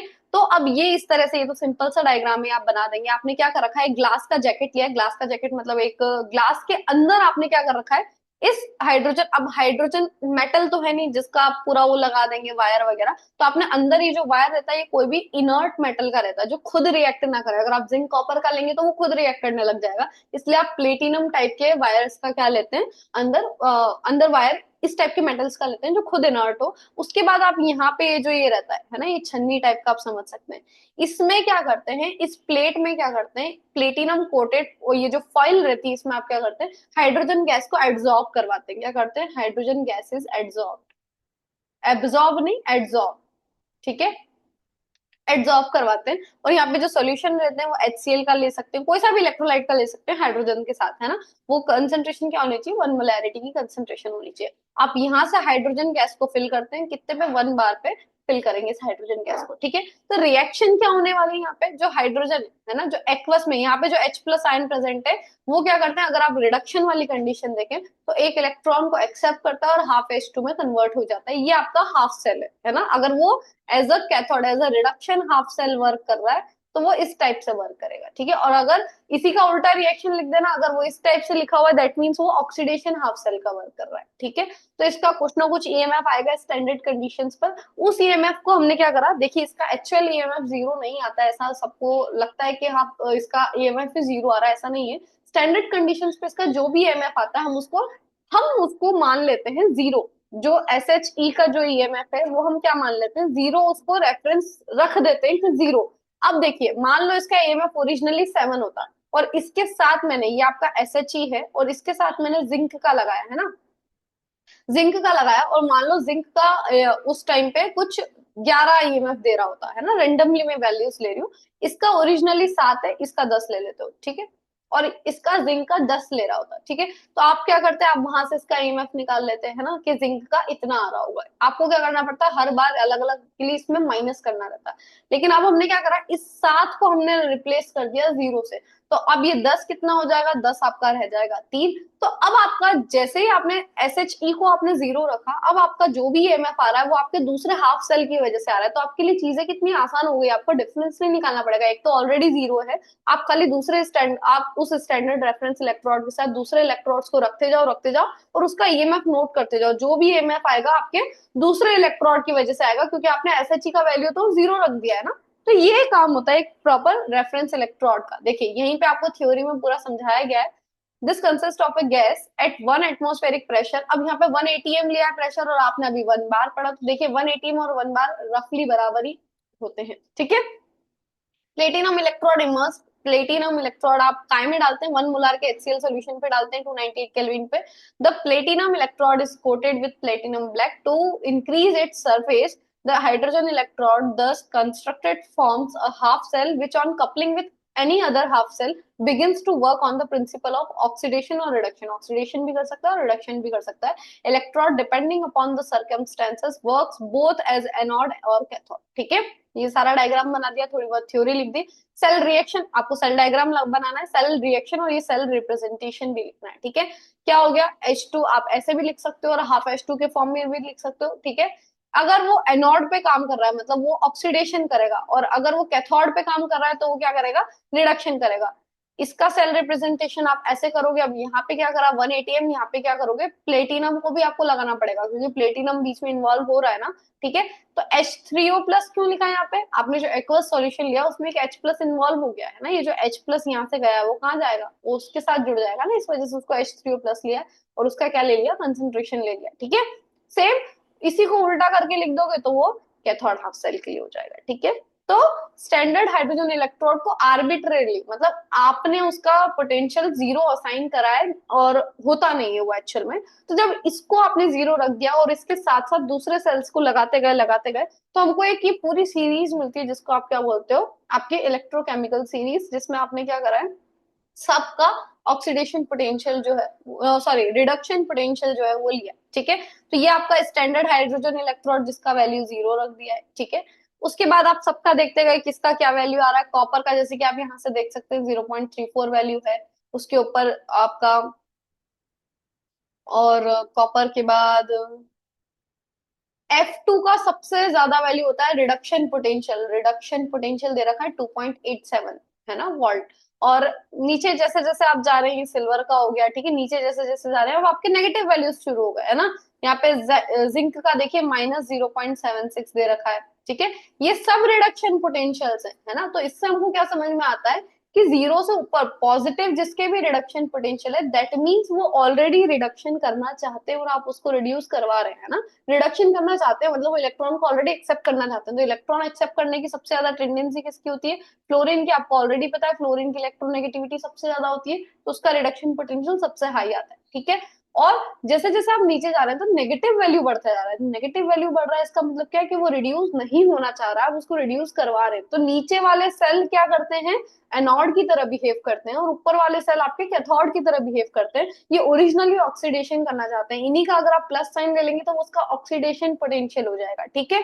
तो इस तरह से आपको एक दूसरे की पावर समझ में आ जाती है कि कौन किसको रिप्लेस कर जाएगा। जैसे कि आपने देखा कॉपर का पॉजिटिव वैल्यू आ रहा है, जिंक का नेगेटिव वैल्यू आ रहा है, तो जिंक कॉपर को रिप्लेस कर सकता है, कॉपर जिंक को रिप्लेस नहीं कर सकता है, ठीक है। तो ये होती है आपकी रिप्लेसिंग पावर। यहाँ पे कॉपर के ऊपर सिल्वर है, मतलब कॉपर सिल्वर को रिप्लेस कर सकता है बट सिल्वर कॉपर को रिप्लेस नहीं कर सकता। अगर आप कॉपर और सिल्वर का आप सेल बनाएंगे तो कॉपर आपका एनोड की तरह बिहेव करेगा, कॉपर वाला, और सिल्वर वाला आपका कैथोड की तरह बिहेव करेगा, ठीक है। तो ये आपका पूरा इलेक्ट्रोकेमिकल सीरीज कब बना है, जब आपने हाइड्रोजन इलेक्ट्रोड को 0 रखा है ना। इससे अलावा आपके इलेक्ट्रोकेमिकल सीरीज और इससे जो क्वेश्चन बनता है, तो इलेक्ट्रोकेमिकल सीरीज क्या होती है, कैसा आपने increasing and decreasing order of electron potential के टर्म्स में आप उसको अरेंज करते हैं, तो आपके इलेक्ट्रोकेमिकल सीरीज। इसकी एप्लीकेशंस क्या है, डिटर्मिनेशन ऑफ ईएमएफ, आप उसका इजीली निकाल सकते हैं ये वाला फॉर्मूला लगा के। इक्विलिब्रियम कांस्टेंट निकाल सकते हैं, क्योंकि ईएमएफ आपका ऑलरेडी आ गया, तो ईएमएफ और इक्विलिब्रियम कांस्टेंट का मैंने आपको बता ही दिया, दोनों का रिलेशन, वहां से आप इक्विलिब्रियम कांस्टेंट निकाल सकते हैं। तीसरा, अब इसके कैरेक्टरिस्टिक्स आपने क्या इससे सीखा कि मेटल्स को आप जनरली ऊपर रखते हैं, hydrogen in the series with acids to produce gases, this series represent standard electron. सबकी टेंडेंसी बता रहा है कौन कितने इलेक्ट्रॉन एक्सेप्ट करने की टेंडेंसी रखता है, कौन नहीं रखता। इधर आप सबसे नीचे देखिए, देखिए ऊपर सबसे ऊपर फ्लोरीन है, नीचे सबसे नेगेटिव वैल्यू किसकी है, लिथियम की। तो लिथियम इन एनी केस क्या करना चाहेगा, ऑक्सीडाइज ही करना चाहेगा। सबके ऑक्सीडाइजिंग और रिड्यूसिंग पावर आपको दे रखी है, ठीक है। नेक्स्ट, ये आपका पूरा कवर होता है, आपका इलेक्ट्रोलाइटिक इलेक्ट्रोकेमिकल सेल का पूरा पार्ट कवर हो जाता है यहाँ से, है ना, इलेक्ट्रोकेमिकल सेल आपका कंप्लीट हो जाता है। नेक्स्ट है आपका इलेक्ट्रोलाइटिक सेल। इलेक्ट्रोलाइटिक सेल क्या करते हैं, इलेक्ट्रिकल एनर्जी को केमिकल एनर्जी में कन्वर्ट करते हैं, ठीक है। ये आपको मान लो एक इलेक्ट्रोलाइटिक सेल दे रखा है, मतलब अब आपको इलेक्ट्रिकल एनर्जी देनी रहेगी, जिसके लिए आपने क्या कर रखा है, बैटरी लगा रखी है, और आपने दो सेल ले रखे हैं, आपका एक एनोड है एक कैथोड है, आपने NaCl का सोल्यूशन लिया है, ठीक है। तो आप यहाँ पर जो भी आप इलेक्ट्रोलाइट लेने वाले हैं, वो इलेक्ट्रोलाइट या तो जो इलेक्ट्रोलाइट आप लोगे, है ना, वो इलेक्ट्रोलाइट या तो मोल्टन स्टेट में हो सकता है या तो एक्वस स्टेट में हो सकता है। एक्वस मोल्टन मतलब क्या, उसी का मेल्टेड फॉर्म, उसको आपने मेल्ट करके लिया है। और एक्वस स्टेट क्या, एक्वस मतलब आपने उसको पानी में मिला के उसका सोल्यूशन लिया है ना, मेल्टेड फॉर्म, और यहाँ पे आपने उसका वाटर के साथ सोल्यूशन बनाया, ठीक है। तो दो तरीके से आप क्या कर सकते हो, आप अपने इलेक्ट्रोलाइट को ले सकते हो। तो क्वेश्चन ये आता है कि इलेक्ट्रोलाइट होता क्या है ना। इलेक्ट्रोलाइट वो होते हैं जिसको अगर आप उसमें से इलेक्ट्रिसिटी पास करना चाहो, ऐसे सॉल्यूशंस है ना जिसमें से आप इलेक्ट्रिसिटी पास करना चाहो, तो वो अपने अपने आयंस में, पॉजिटिव और नेगेटिव आयंस में टूट जाए, उसको आप इलेक्ट्रोलाइट कहते हो, ठीक है। तो जैसे ही आपने NaCl का सोल्यूशन लिया, NaCl का सोल्यूशन लिया, ठीक है, तो जैसे ही आप इलेक्ट्रिसिटी पास करोगे, तो यहाँ से ये नेगेटिव आपका रॉड है, देखो ये नेगेटिव से इलेक्ट्रॉन्स आएंगे, इलेक्ट्रॉन्स जैसे ही यहाँ पर आए, है ना, इलेक्ट्रॉन्स यहाँ पर आए, यहाँ पर इलेक्ट्रॉन्स आए, ठीक है, यहाँ पर इलेक्ट्रॉन्स आ गए, तो उन इलेक्ट्रॉन्स को एक्सेप्ट करने कौन जाएगा, ऑब्वियसली जिसको इलेक्ट्रॉन्स चाहिए। इलेक्ट्रॉन्स किसको चाहिए, जो पॉजिटिव होगा। तो यहाँ पे टूट गया, Na पॉजिटिव भागे इस रॉड की तरफ, इलेक्ट्रॉन्स का एक्सेप्टेंस हो रहा है यहाँ पे, मतलब दैट मीन्स Na प्लस क्या कर रहा है, Na प्लस इलेक्ट्रॉन को एक्सेप्ट करके Na में कन्वर्ट हो रहा है, दैट मीन्स रिडक्शन हो रहा है, और अगर रिडक्शन हो रहा है तो यहाँ पे कैथोड है, ठीक है। इस हाफ सेल को आप क्या बोलोगे, कैथोड। ये कैथोड है, Cl नेगेटिव है, अब यहाँ पे वो Cl नेगेटिव इधर जाएगा, Cl नेगेटिव इधर क्यों चला गया, Cl नेगेटिव क्या करेगा, Cl नेगेटिव क्लोरीन में कन्वर्ट हो जाएगा, और एक इलेक्ट्रॉन क्या दे देगा, डोनेट कर देगा। ऑक्सीडेशन हो रहा है, दैट मीन्स ये आपका ऑक्सीडेशन हाफ सेल है, इसका मतलब ये एनोड है, ठीक है। इलेक्ट्रॉन दे देगा, इस पे क्या आ जाएगा, आपका पॉजिटिव चार्ज आ जाएगा, है ना। कैथोड यहाँ पर नेगेटिव चार्ज हो गया, एनोड यहाँ पर आपका पॉजिटिव चार्ज हो गया। और इससे पिछले केस में हमने क्या देखा था कि एनोड आपका नेगेटिव चार्ज था, कैथोड आपका पॉजिटिव चार्ज था। तो चार्जेस आपके अलग अलग हो सकते हैं, लेकिन ये आपका कॉन्सेप्ट कभी नहीं बदलेगा कि एनोड पे हमेशा ऑक्सीडेशन होता है और कैथोड पे हमेशा रिडक्शन होता है, ठीक है। तो इस तरह से आपका इलेक्ट्रोलाइटिक सेल वर्क करता है। कैसे वर्क करा, आपने इलेक्ट्रिसिटी दी, उसकी वजह से आपने Na और Cl को अलग अलग कर दिया। क्लोरीन, एक और क्लोरीन एटम से मिलकर क्लोरीन गैस बन के उड़ जाएगा। वो गैस आपको अगर लेना है तो आप उसको अलग से निकाल के स्टोर कर सकते हो, ठीक है। तो कोई ऐसा डिकम्पोजिशन है इलेक्ट्रोलाइट का जो आपको तोड़ना है, उसको फॉर डिकम्पोजिशन पर्पसेस आप क्या कर सकते हैं, केमिकल रिएक्शन करवाने के लिए आप क्या कर सकते हैं, इलेक्ट्रिसिटी का हेल्प ले सकते हैं। तो इलेक्ट्रिकल एनर्जी को आप काय में कन्वर्ट कर रहे हैं, केमिकल एनर्जी, केमिकल रिएक्शन वहां पे आप करवा रहे हैं, ऐसे सेल को आप इलेक्ट्रोलाइटिक सेल कहते हैं, ठीक है। तो इसमें आपको दो चीजें पढ़नी है, कंडक्टर्स और इलेक्ट्रोलाइट्स के बारे में पढ़ना है, ठीक है। तो कंडक्टर्स के बारे में पढ़े तो कंडक्टर्स क्या होते हैं, जो इलेक्ट्रिसिटी को कंडक्ट कर पाए, आप उसको कंडक्टर्स कहते हैं। अभी तक हमने जितने कंडक्टर्स पढ़े वो मेटेलिक कंडक्टर्स होते हैं, जैसे कि आपके जितने भी आपके कॉपर, गोल्ड, ये सब हो गया, सिल्वर वगैरह, ये सारे क्या होते हैं, मेटेलिक कंडक्टर होते हैं, जो मेटेलिक फॉर्म में इलेक्ट्रिसिटी को कंडक्ट करते हैं, है ना। तो उनमें जो इलेक्ट्रिसिटी का फ्लो होता है वो किसकी वजह से होता है, क्योंकि उनके अंदर फ्री इलेक्ट्रॉन्स रहते हैं जो फ्लो करते हैं, जिसकी वजह से मेटेलिक कंडक्शन होता है। लेकिन अगर आप इलेक्ट्रोलाइटिक कंडक्शन की बात करें और आपकी इलेक्ट्रोकेमिस्ट्री में इलेक्ट्रोलाइटिक कंडक्शन ही काम आएगा, तो इलेक्ट्रोलाइटिक कंडक्शन में movement of ions, ions move कर रहे हैं ना इधर से उधर, इसकी वजह से आपका इलेक्ट्रिसिटी में फ्लो होता है। यहाँ पे केमिकल चेंज नहीं होता, यहाँ पे केमिकल डिकम्पोजिशन होता है। आपने देखा NaCl टूट गया Na पॉजिटिव और Cl नेगेटिव में। यहाँ पे मैटर का कोई ट्रांसफर नहीं होता, यहाँ पे मैटर का ट्रांसफर होता है। ट्रांसफर किस फॉर्म में होता है, आयंस के फॉर्म में मैटर ट्रांसफर हो रहा है, ठीक है। इन metallic conduction conductivity decreases with increase in temperature, जैसे जैसे टेम्परेचर बढ़ता जाएगा आपकी जो मेटेलिक कंडक्शन है वो स्लो होती जाएगी, है ना, धीरे धीरे। लेकिन अगर आप यहाँ देखें इलेक्ट्रोलाइटिक में टेम्परेचर के साथ साथ जैसे जैसे टेम्परेचर बढ़ा तो आपका इलेक्ट्रोलाइट क्या होता है, और ज्यादा टूटना शुरू कर देता है। इलेक्ट्रोलाइट और ज्यादा टूटेगा तो और ज्यादा आयंस प्रोड्यूस होंगे, और आयंस और ज्यादा मूवमेंट करेंगे तो आपकी कंडक्टिविटी या इलेक्ट्रिसिटी जो आपको अब जो कंडक्शन मिल रही है वो और ज्यादा बढ़ जाती है। तो कंडक्टिविटी किस पे डिपेंड करती है, टेम्परेचर पर डायरेक्टली डिपेंड करती है। इन दोनों के बीच का डिफरेंस हो गया, ठीक है। इलेक्ट्रोलाइटिक सॉल्यूशन की जो कंडक्टिविटी वो किस किस चीजों पे डिपेंड करती है, मेटेलिक तो हो गया, अब इलेक्ट्रोलाइटिक में हम देखेंगे किस किस, अब पहले तो इस इलेक्ट्रोलाइट के नेचर पे ही डिपेंड करेगी ना कि आपने किस टाइप का इलेक्ट्रोलाइट लिया है। हमने अभी देखा इलेक्ट्रोलाइट्स दो टाइप के होते हैं, इधर देखो मैंने लिख रखा है स्ट्रॉन्ग और वीक। अभी स्ट्रॉन्ग और वीक से क्या मतलब है, अभी हम समझेंगे, ठीक है। स्ट्रॉन्ग और वीक से मतलब ये होता है आपका कि एक इलेक्ट्रोलाइट ऐसा है ए बी, जैसे आपने इलेक्ट्रिसिटी दी कंप्लीट टूट गया, है ना। मान लो आपने 10 मोल्स लिए थे, ए बी के कितने 10 मोल्स लिए थे, तो जैसे ही आपने यहाँ पे करंट दिया 10 ए पॉजिटिव बन गए और 10 बी नेगेटिव बन गए, कंप्लीट अगर वहां पे डिसोसिएशन हो रहा है तो ऐसे इलेक्ट्रोलाइट को आप स्ट्रॉन्ग इलेक्ट्रोलाइट बोलते हैं। क्या बोलते हैं, स्ट्रॉन्ग इलेक्ट्रोलाइट, जो कंप्लीट डिसोसिएट होने की टेंडेंसी रखता है। लेकिन कोई एक ऐसा इलेक्ट्रोलाइट है जिसको आपने करंट दिया पर वो टूट कम रहा है, ए पॉजिटिव बी नेगेटिव, ठीक है, कम टूटा, जितना आपने लिया था उससे कम डिसोसिएट अगर हुआ तो ऐसे इलेक्ट्रोलाइट को आप क्या बोलते हो, वीक इलेक्ट्रोलाइट। जो कंप्लीट आयंस में डिसोसिएट नहीं होते हैं उसको आप क्या बोलते हो, वीक इलेक्ट्रोलाइट। तो देखिए अब नेचर पे आपकी इलेक्ट्रिसिटी कैसे, कंडक्टिविटी कैसे डिपेंड करेगी, तो देखिए अगर आप स्ट्रॉन्ग इलेक्ट्रोलाइट लेते हो तो आपको कंडक्शन ज्यादा मिलेगी, जितने आयंस ले रहे हो आपको उतने आयंस मिल रहे हैं तो आपको ज्यादा कंडक्टिविटी मिलेगी। लेकिन उसी की जगह पे अगर आप वीक इलेक्ट्रोलाइट ले रहे हो तो आपको कम आयंस मिलेंगे, जिसकी वजह से आपकी कंडक्टिविटी भी आपको कम मिलेगी, ठीक है। Size of ion produce and their solvation, देखिए साइज पे कैसे चीजें डिपेंड करेगी, जितना छोटा साइज होगा उतना ज्यादा मूवमेंट होगा, ज्यादा मूवमेंट होगा तो आपको फटाफट कंडक्शन मिलेगी। साइज बड़ा होगा तो वो आयन बेचारा मूव ही नहीं कर पाएगा। सॉल्वेशन मतलब क्या होता है कि सॉल्वेंट मॉलिक्यूल अगर आप उसका एक्वस सोल्यूशन ले रहे हैं ना, आप एक्वस के फॉर्म में किसी सॉल्वेंट में मिलाकर आप वो इलेक्ट्रोलाइट ले रहे हैं, तो सॉल्वेंट में मिलाने से क्या हो जाएगा, सॉल्वेंट में जैसे ही आपने मिलाया तो उससे क्या हो जाएगा, जो जैसे कि मान लो सीएल नेगेटिव है ना, सीएल नेगेटिव है, अब आपने इसको वाटर में मिला रखा है, वाटर में मिला रखा है तो क्या होगा, ये खुद नेगेटिव है तो वाटर के एच पॉजिटिव आएंगे और इसको घेर लेंगे, है ना।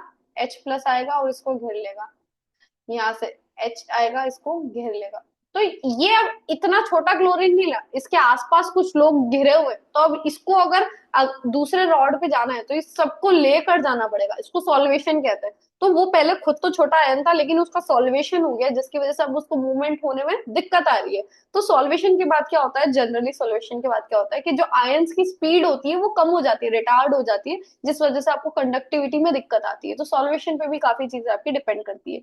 Nature of solvent and it's viscosity, nature आपका सॉल्वेंट का कैसा नेचर है ना, पोलर है नॉन पोलर है, विस्कोसिटी मतलब गाढ़ा सॉल्वेंट है या नहीं है, विस्कोस होगा तो वो और ज्यादा वो करेगा और उसको आपके गाढ़े सॉल्वेंट में आयंस का ट्रेवल करना थोड़ा मुश्किल हो जाता है। इलेक्ट्रोलाइट का कंसंट्रेशन कैसा लिया आपने, मान लो स्ट्रॉन्ग ही लिया, स्ट्रॉन्ग में भी आप अलग अलग कंसंट्रेशन लेंगे तो अलग अलग कंडक्टिविटी दिखाएगा, ठीक है। टेम्परेचर, टेम्परेचर अभी मैंने बता ही दिया कि जैसे जैसे आप टेम्परेचर बनाएंगे आपका जो कंडक्टिविटी है वो इंक्रीज होती है। अब ये सब चीजें आपको जो बेसिक टर्मिनोलॉजी ये सब आपको आनी चाहिए और अच्छे से आनी चाहिए, क्योंकि ये पूछते ही पूछते हैं। मैं आपको जब क्वेश्चन सीरीज कराऊंगी तो उसमें आपको बताऊंगी इससे कितने क्वेश्चन आते हैं भाई।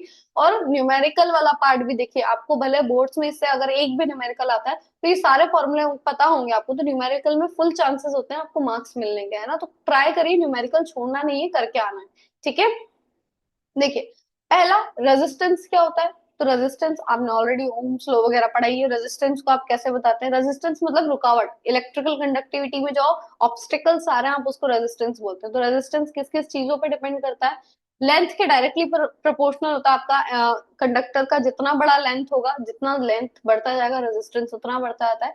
क्रॉस सेक्शनल एरिया जितना ज्यादा होता है आपका रेजिस्टेंस कम हो जाता है, क्योंकि जगह मिल जाती है ना एटम्स को दूर दूर होने की। तो ये प्रोपोर्शनलिटी का साइन हटाते हैं तो आर इज इक्वल्स टू क्या आ जाता है, रो बोलते हैं आप इसको, क्या बोलते हो, रो, है ना। एल अपॉन ए, है ना, इसको कांस्टेंट बोलते हैं आप, ठीक है। तो अब रेजिस्टर, इसमें इंपॉर्टेंट चीज ये आपको उसका मेन फॉर्मूला याद होना चाहिए, प्लस उसकी यूनिट याद होनी चाहिए। यूनिट्स से रिलेटेड क्वेश्चन बनेगा बनेगा मतलब बनेगा, है ना, यूनिट्स को बिल्कुल नहीं भूलना। तो रेजिस्टेंस की यूनिट क्या होती है, ओम।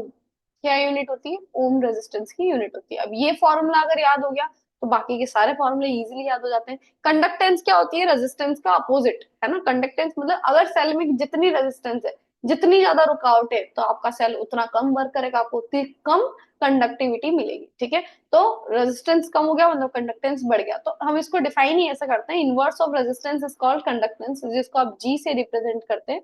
जी इज इक्वल टू 1/r। तो आर का जो अभी फॉर्मूला आया, ये सब 1 अपॉन में चला जाएगा। इधर ए नीचे था, इधर ए ऊपर चला गया, एल ऊपर था, एल नीचे चला गया। और ये यहाँ पे जो कांस्टेंट आया, ये जो 1/रो को हमने कैसे 1/रो को हमने रिप्लेस कर दिया के से, है ना। ये के अब आपका इधर नेक्स्ट टर्म में आ गया स्पेसिफिक कंडक्टेंस। ठीक है, तो नॉर्मल रेजिस्टेंस समझ में आया और कंडक्टेंस समझ में हमको आया। इसका कंडक्टेंस का अब इसका क्या हो जाएगा आपका यूनिट ओम इनवर्स हो जाएगा। इसका ओम था तो ये 1/r है तो ओम इनवर्स आ गया। ठीक है, साइमंस के फॉर्म में भी बताते हैं बहुत सी बार। ठीक है, स्पेसिफिक वर्ड जब जुड़ जाए तो स्पेसिफिक मतलब अगर आप यूनिट चीज के लिए बात कर रहे हैं, मान लीजिए आपका ये इतना बड़ा कंडक्टर है ना, ये इतने पूरे कंडक्टर के लिए अगर आप रेजिस्टेंस निकाल रहे हैं तो आप उसको आर बोलेंगे, कंडक्टेंस निकाल रहे हैं तो आप उसको जी बोलेंगे। ठीक है, इस पूरे के लिए। लेकिन आप एक स्पेसिफिक यूनिट में आ गए, इसमें सिर्फ इतने 1 मीटर स्क्वायर के लिए 1 सेंटीमीटर ले लो, 1 सेंटीमीटर स्क्वायर एरिया ले लो, 1 सेंटीमीटर उसकी लेंथ ले लो। जब आपने सब यूनिट छोटे छोटे पार्ट्स के लिए बना दिया, तो जब आप इतने पार्ट के लिए निकालेंगे तो उसको स्पेसिफिक रेजिस्टेंस बोलेंगे। अब स्पेसिफिक रेजिस्टेंस क्या होती है? रो, जो अभी आपने ऊपर निकाली। ठीक है, स्पेसिफिक रेजिस्टेंस रो होती है। और स्पेसिफिक कंडक्टिविटी क्या होती है? स्पेसिफिक कंडक्टेंस क्या होती है? के, है ना, स्मॉल के आप उसमें बनाते हैं। ठीक है, तो स्पेसिफिक कंडक्टेंस और कंडक्टिविटी एक ही चीज है। स्पेसिफिक कंडक्टेंस और कंडक्टिविटी एक ही चीज है। अगर ये पूछे या ये पूछे, एक ही बात है। स्पेसिफिक रेजिस्टेंस पूछे या रेजिस्टिविटी पूछे, वो भी एक ही चीज होती है।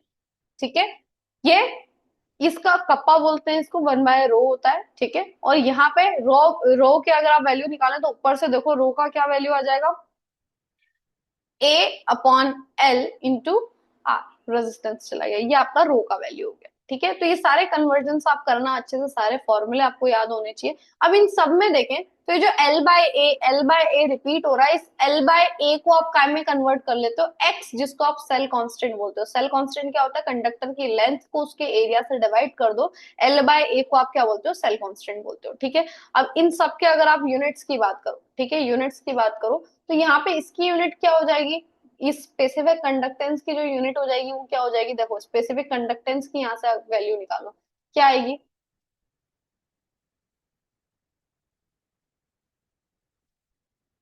ठीक है, देखो पहले रो की यूनिट निकालते हैं। रो की यूनिट क्या हो जाएगी? एरिया मान लो सेंटीमीटर स्क्वायर है ना, लेंथ आपके सेंटीमीटर है और इसकी होती है ओम। ठीक है, 1 सेंटीमीटर से 1 सेंटीमीटर कट गया, स्पेसिफिक रेजिस्टेंस की यूनिट आई ओम सेंटीमीटर। रो की क्या आई? ओम सेंटीमीटर। इसकी क्या हो जाएगी? इसकी 1/रो हो जाएगी, मतलब ओम इनवर्स सेंटीमीटर इनवर्स। ठीक है, उसके बाद सेल कांस्टेंट की क्या है? इसकी सेंटीमीटर है और इसकी सेंटीमीटर स्क्वायर है, तो इसकी यूनिट क्या हो जाएगी? सेंटीमीटर इनवर्स हो जाएगी। ठीक है, तो यूनिट्स आपको अच्छे से याद रखनी है। ठीक है, नेक्स्ट आपके दो टाइप की कंडक्टेंस। अब आपने कंडक्टेंस तो देख लिया ना, कंडक्टेंस क्या होती है? कंडक्टेंस का फॉर्मूला हमने क्या देखा? कंडक्टेंस कंडक्टेंस 1/r है ना। कंडक्टेंस क्या होती है? 1/r। और इसको और खोल के लिखें कंडक्टेंस को, तो के एरिया बाय लेंथ, ये आपकी कंडक्टेंस होती है। ठीक है,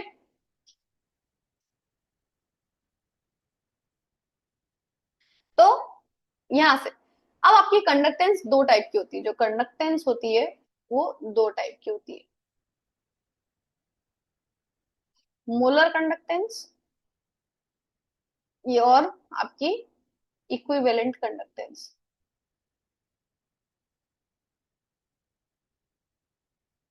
ठीक है, तो अगर आप स्पेसिफिक चीजों के लिए बात करें, सेल कांस्टेंट की वैल्यू आपने 1 कर दी, तो मोलर कंडक्टेंस क्या है? मोलर कंडक्टेंस आप क्या करते हैं? इन दोनों ही कंडक्टेंस में आप क्या करते हो? आप जो कंडक्टेंस जिस भी टाइप की निकाल रहे हो, आप आपकी स्पेसिफिक कंडक्टेंस को कंसंट्रेशन से डिवाइड कर दीजिए, तो वो आपकी ये दो पार्ट में डिवाइड होती है। अगर आप उस कंसंट्रेशन को मोलैरिटी में ले रहे हैं, अब आपको ये तो पता ही होगा मोलैरिटी क्या होता है, तो वो मोलर कंडक्टेंस बन जाती है। और अगर आप उसी कंडक्टिविटी को आप नॉर्मेलिटी से डिवाइड कर रहे हैं, तो वो इक्विवेलेंट कंडक्टेंस बन जाती है ना। मोलर क्यों? क्योंकि यहाँ पे नंबर ऑफ मोल्स आते हैं, और इक्विवेलेंट के यहाँ पे नंबर ऑफ ग्राम इक्विवेलेंट्स आते हैं, इस वजह से यहाँ पे ये चेंज आ जाता है। ठीक है, तो वही यहाँ पे फॉर्मूला लिख रखा है, कंसंट्रेशन से आपको डिवाइड करना रहता है। ठीक है, अब यहाँ पे क्या, आपको इसका यूनिट निकालनी है, इसकी यूनिट निकालनी है। तो ये कप्पा की यूनिट क्या आई थी? यहाँ पे हमने देखा के की यूनिट क्या आई थी, के की यूनिट आई थी ओम इनवर्स सेंटीमीटर इनवर्स, इसकी यूनिट क्या आई थी ओम इनवर्स, को आपने साइमंस भी लिख सकते हैं, ठीक है, सेंटीमीटर इनवर्स इसकी यूनिट आई थी। अब आपने क्या लिया,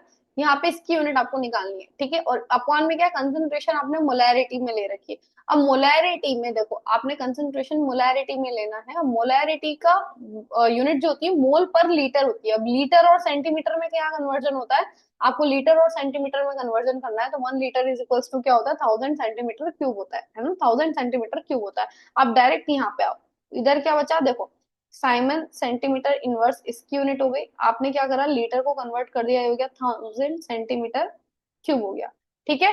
अपॉन नीचे क्या बचा, मोल बचा, पर लीटर ये हटा दो आप, जैसे मैं बता रही हूँ वैसे करना बस, ये सेंटीमीटर आप खाली यूनिट समझो, मोलैरिटी को आपने इसमें चेंज कर दिया, ठीक है। अब आप यहाँ क्या कर रहे हैं, यहाँ पे आप देखो, तो यहाँ पे क्या बचा हुआ आपका साइमंस बचा सेंटीमीटर इनवर्स, और इसको कैंसिल करोगे तो क्या हो जाएगा सेंटीमीटर स्क्वायर, मोल ऊपर आएगा तो मोल इनवर्स हो जाएगा, और ये ऊपर 1000 है, तो हम क्या लिखते हैं, ये इसकी यूनिट क्या लिखते हैं, साइमंस भी लिख सकते हैं, Simon centimetre square mole inverse, ohm inverse भी लिख सकते हैं सेंटीमीटर स्क्वायर मोल इनवर्स, ये आपकी मोलर कंडक्टिविटी की होती है। मोल इनवर्स है मतलब मोलर कंडक्टिविटी, अगर यहाँ पे इक्विवेलेंट इनवर्स आ जाएगा तो इक्विवेलेंट कंडक्टिविटी आपकी हो जाएगी, ये बात ध्यान रखना। पर लीटर के लिए आपको यहाँ पे 1000 से ऊपर मल्टीप्लाई करना पड़ेगा, तो ओवरऑल अब आपका फॉर्मूला जो बना वो क्या बना, बस यहाँ पे मोलैरिटी लेनी और ऊपर 1000 से मल्टीप्लाई करना है। सिमिलरली यहाँ पे नॉर्मलिटी लोगे तो ऊपर क्या कर दोगे 1000 से मल्टीप्लाई कर दोगे, ठीक है। इक्विवेलेंट कंडक्टेंस का ऑलरेडी मैं आपको बता चुकी हूँ, इक्विवेलेंट कंडक्टेंस का क्या हो जाएगा, आपको स्पेसिफिक कंडक्टिविटी लेनी है, नॉर्मेलिटी से डिवाइड करना और ऊपर क्या कर दोगे 1000 से मल्टीप्लाई कर दोगे, ठीक है। तो अब आप इन लोगों की कंडक्टेंस वगैरह को आप क्या करो, अगर आपने ग्राफिकली प्लॉट करा, हमने अभी इलेक्ट्रोलाइट्स देखिए, दो टाइप के इलेक्ट्रोलाइट्स होते हैं, स्ट्रॉन्ग इलेक्ट्रोलाइट्स और वीक इलेक्ट्रोलाइट्स, तो इन दोनों के लिए जब आपने क्या करा, मोलैरिटी से क्या इनका ग्राफ प्लॉट करा, डिफरेंट डिफरेंट कंसेंट्रेशन पे इनकी कंडक्टिविटी देखी क्या है, तो वो ग्राफ कुछ आपको इस तरह का मिलता है, केसीएल आपका एक स्ट्रॉन्ग इलेक्ट्रोलाइट है और एसिटिक एसिड आपका एक वीक टाइप का इलेक्ट्रोलाइट है। तो स्ट्रॉन्ग इलेक्ट्रोलाइट के लिए तो देखो स्ट्रेट लाइन है, स्ट्रेट लाइन है मतलब आप जैसे जैसे कंसेंट्रेशन क्या लिया आपने अंडर रूट सी लिया है, तो आप जैसे जैसे राइट टू लेफ्ट जा रहे हो, आप यहाँ से यहाँ जा रहे हो, तो कंसेंट्रेशन क्या हो रही है उसकी, घट रही है ना। कंसेंट्रेशन घट रही है मतलब क्या, आप उसको डाइल्यूट कर रहे हो सोल्यूशन को, है ना, डाइल्यूट कर रहे हो, तो सोल्यूशन जैसे जैसे डाइल्यूट हो रहा है आप क्या देख रहे हो कि सोल्यूशन के डाइल्यूट होने पर आपकी कंडक्टिविटी बढ़ रही है, वाई स्केल पर आप बढ़ रहे हो, तो वो लेकिन एक नॉर्मल बढ़ रही है, ज्यादा नहीं बढ़ रही। लेकिन जब आप वीक इलेक्ट्रोलाइट की बात करो, तो वीक इलेक्ट्रोलाइट में जैसे जैसे आप कंसंट्रेशन कम कर रहे हो, तो आपकी कंडक्टिविटी अच्छी खासी बढ़ रही है, और अच्छी खासी बढ़ने में भी जैसे जब आपने उसको जितना डाइल्यूट कर सकते थे कर दिया, अब उसकी कंडक्टिविटी इनफाइनाइट हो गई है, तो उस टाइम पे आपने बोलते हैं, आप जब मैक्सिमम डाइल्यूट आप कर देते हो, मैक्सिमम डाइल्यूट आप किसी सोल्यूशन को कर देते हो, उसको बोलते हैं मैक्सिमम डाइल्यूशन को इनफाइनाइट डाइल्यूशन, क्या बोलते हैं, इनफाइनाइट डाइल्यूशन। उस टाइम पे जो आपकी कंडक्टिविटी आती है आप उसमें ऊपर नॉट लगा देते हो, या फिर बहुत सी जगह इनफाइनाइट भी लगा रहता है, मतलब इनफाइनाइट डाइल्यूशन पे जो आपकी कंडक्टिविटी आ रही है, अब भले वो मोलर आ रही है या इक्विवेलेंट आ रही है, अब उसको उस तरह से रिप्रेजेंट करते हो। तो नॉर्मल कंसेंट्रेशन पर, नॉर्मल मोलैरिटी पे अगर आपको उसकी लैम्डा एम का वैल्यू निकालना है, मोलर कंडक्टेंस निकालनी है, तो आप क्या करोगे, इनफाइनाइट में से ये चीज आपको माइनस करनी रहती है, एक कांस्टेंट आता है अंडर रूट ऑफ सी, ये एक इक्वेशन रहती है, ठीक है। उसके बाद कॉलराश लॉ, अपने इनने जो नियम दिया था वो क्या दिया था, कि कॉलराश लॉ बोलता है law of independent migration of ion. Independent मतलब क्या, इंडिपेंडेंट मतलब क्या, देखो आपने अगर कंसंट्रेटेड सॉल्यूशन लिया, ये इलेक्ट्रोलाइट दो आयन से मिलकर बना है, आपने कंसंट्रेटेड सॉल्यूशन लिया है, इस केस में आपको कंडक्टिविटी कब मिलेगी, इसको भी घूमना है इसको भी माइग्रेट करना है, तो इनके माइग्रेशन स्पीड पे आपकी कंडक्टिविटी डिपेंड डिपेंड कर रही है ना। तो जब ये कंसंट्रेटेड है तो ये धीरे धीरे मूवमेंट कर पाएंगे, तो उतना अच्छे से माइग्रेट नहीं कर पाएंगे। जैसे ही आपने डाइल्यूट करा, पानी मिलाया, पानी मिलाने पे क्या हुआ, ये आयन अपना अलग हो गया, ये आयन आपका अलग हो गया, अब ये अपना इंडिपेंडेंट मूवमेंट करेगा, बंधा हुआ नहीं है किसी चीज से। तो उन्होंने यही बोला कि जब आप इनफाइनाइट डाइल्यूट कर देते हो किसी चीज को, तो इनफाइनाइट डाइल्यूशन पे क्या होता है, जो आपके आयंस रहते हैं वो अपना इंडिपेंडेंट, अपना 100% माइग्रेशन देते हैं, तो उस जब आपकी जो कंडक्टिविटी आती है वो इनफाइनाइट डाइल्यूशन पे आपकी मैक्सिमम कंडक्टिविटी आती है, ठीक है। तो अगर आप किसी भी इलेक्ट्रोलाइट का अगर आप NaCl का निकाल रहे हो, इनफाइनाइट डाइल्यूशन पर उसकी मोलर कंडक्टिविटी निकाल रहे हो, तो उसका पूरा उसमें Na+ का कैटायन का पूरा योगदान होगा, प्लस Cl नेगेटिव का कंप्लीट उसमें इन्वॉल्वमेंट रहेगा। The law states that limiting molar conductivity भी इसी चीज को बोला जाता है of an electrolyte can be represented as the sum of individual contribution of anion and cation. उनका 100% कंट्रीब्यूशन रहता है जब आप उसको इनफाइनाइट डाइल्यूट कर देते हो तो, ठीक है। NaCl के लिए लिखा था, अब ये तो 1:1 का इलेक्ट्रोलाइट था, 1Na था 1Cl था, अब ये क्या चीज आ गई इसी फॉर्मूले में। अगर मान लो आपका कोई इलेक्ट्रोलाइट ऐसा है जिसमें 1:1 नहीं है, 1:2 है, तो आपको वो 2 जितना है वो वहां पे मल्टीप्लाई करना पड़ेगा। एग्जाम्पल के लिए देखिए, बेरियम क्लोराइड के लिए आपको अगर यही फॉर्मूला लिखना है तो आप क्या लिखेंगे, लैम्डा ऑफ किसका, Barium 2 पॉजिटिव प्लस एक आपको 2 क्लोरीन दे रहा है ना, तो यहाँ पे 2 का मल्टीप्लाई करना पड़ेगा, lambda naught of Cl negative. Aluminium यहाँ पे इसका आप खुद करके बताएंगे एज इट इज। इसका सोडियम सल्फेट का मैं बता देती हूँ, 2 times of lambda naught of sodium positive plus, अब यहाँ पे सल्फेट एक ही है, सल्फेट एक ही है, तो यहाँ पे lambda naught of SO4 2 negative. इसको आप निकाल लेंगे। ये सारे कैसे इलेक्ट्रोलाइट्स हैं, ये था आपका स्ट्रॉन्ग इलेक्ट्रोलाइट्स के लिए, क्योंकि वो कंप्लीट डिसोसिएट होते हैं ना, जितने आपका जितना आयंस है वो पूरा का पूरा टूट जाएगा, क्योंकि ये स्ट्रॉन्ग इलेक्ट्रोलाइट है। लेकिन वीक इलेक्ट्रोलाइट्स के केसेस में चीजें बदल जाती हैं, तो एप्लीकेशन में हम इसको पढ़ते हैं, क्या पढ़ते हैं कि आप इसके नियम से वीक इलेक्ट्रोलाइट्स की भी कंडक्टिविटी निकाल सकते हैं। कैसे निकाल सकते हैं, देखिए वीक इलेक्ट्रोलाइट्स कंप्लीट डिसोसिएट नहीं करते हैं, तो अब कॉलराश लॉ की हेल्प से अगर हमको वीक एसिड का निकालना है, किसी वीक इलेक्ट्रोलाइट का निकालना है, तो हमको हेल्प लेनी पड़ती है स्ट्रॉन्ग इलेक्ट्रोलाइट्स की। अब जैसे कि एसिटिक एसिड की अगर मुझे निकालनी है तो उसका ये वैल्यू आएगा, है ना, उसका negative ion plus conductivity infinite लिख रखा है, यहाँ पे इनफाइनाइट लिखो नॉट लगाओ, एक ही चीज, उसकी लिमिटिंग मोलर कंडक्टिविटी ले रखी है ना। पर ये ऐसा कंप्लीट होगा ही नहीं, कंप्लीट टूटेगा ही नहीं, तो उसकी वजह से अब आप क्या करते हो, हेल्प लेते हो। हमने हेल्प ली HCl की, हमको ऐसे इलेक्ट्रोलाइट्स की हेल्प लेनी है जिसमें ये आयंस आए, ठीक है। तो H के लिए हमने ले लिया HCl, ठीक है। इसके लिए हमने ले लिया सोडियम एसिटेट। अब किसी के मन में आ सकता है, मैम अगर CH3COH ये आपका वीक है तो ये आपका स्ट्रॉन्ग कैसे हो गया, है ना, क्योंकि बेटा ये सॉल्ट है, सॉल्ट हमेशा स्ट्रॉन्ग रहते हैं, है ना, ये सॉल्ट है और ये आपका वीक एसिड है ना, तो सॉल्ट इन एनी केस ये क्या रहने वाला है, स्ट्रॉन्ग रहने वाला है। तो हमने CH3 के लिए ये ले लिया, लेकिन अब इससे दिक्कत ये हुई कि हमको सिर्फ CH3COH का चाहिए था। अगर हम ये लेंगे तो इससे हमको क्लोरीन का भी मिलेगा, ये लेंगे तो इससे हमको सोडियम का भी मिलेगा, तो हमको क्या लेना पड़ेगा, इन दोनों का एक और इलेक्ट्रोलाइट लेना पड़ेगा NaCl। तो हम क्या करेंगे, देखो हमने ये करा, हमने जो जो आयंस की हमको चाहिए थी उन उनकी प्लस कर दी, जिसकी नहीं चाहिए थी उनकी हमने माइनस कर दी। तो हमको अगर HCl से देखें तो HCl से हमको किस किस का मिलेगा, HCl से देखो हमने क्या करा, HCl की मोलर कंडक्टिविटी को प्लस करा, है ना, इनफाइनाइट डाइल्यूशन पर किसके लिए, हमने HCl के लिए, प्लस हमने इनफाइनाइट डाइल्यूशन पर CH3 सोडियम एसिटेट के लिए, ठीक है, माइनस, अब हमको माइनस करना पड़ेगा जो हमको एक्स्ट्रा मिल गया NaCl, ठीक है। तो अब इससे हमको H की मिलेगी, Cl की मिलेगी, और इससे हमको CH3CO एसिटेट आयन की मिलेगी, सोडियम पॉजिटिव आयन की मिलेगी, और इससे हमको Na पॉजिटिव की मिलेगी और Cl नेगेटिव। इन्हीं को खोल के लिखेंगे तो ये हो जाएगा, ठीक है। तो क्या होगा देखिए, ये माइनस देखो, मैं इसको खोल के बता भी देती हूँ एक बार, देखो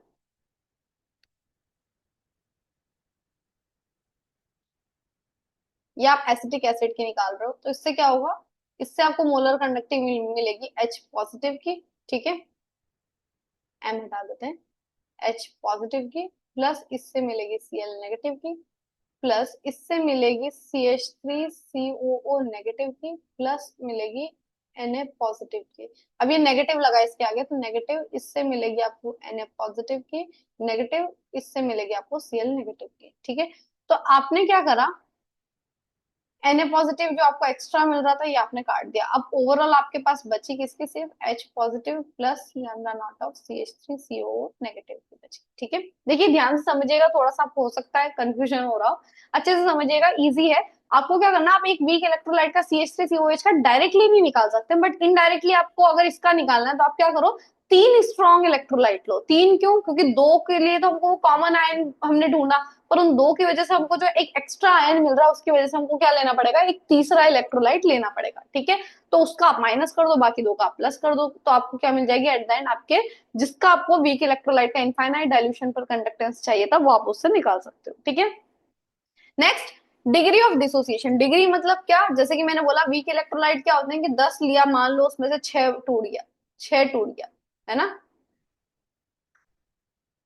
तो 10 में से 6 टूटा, तो एक में से कितना टूटा होगा, एक में से कितना टूटा होगा, उसको आप बोलते हो degree of dissociation, weak electrolyte के लिए। तो डिग्री ऑफ डिसोसिएशन आप कैसे निकाल सकते हो, अगर आपका molar conductance at concentration C, किसी कंसंट्रेशन पर आप इसी की हेल्प से निकाल रहे हो, है ना, आपको अल्फा निकालना है, तो आप क्या करोगे, आप जिस भी कंसंट्रेशन पर निकाल रहे हो वो निकाल लो, डिवाइड कर दो आप इनफाइनाइट डाइल्यूशन वाले को।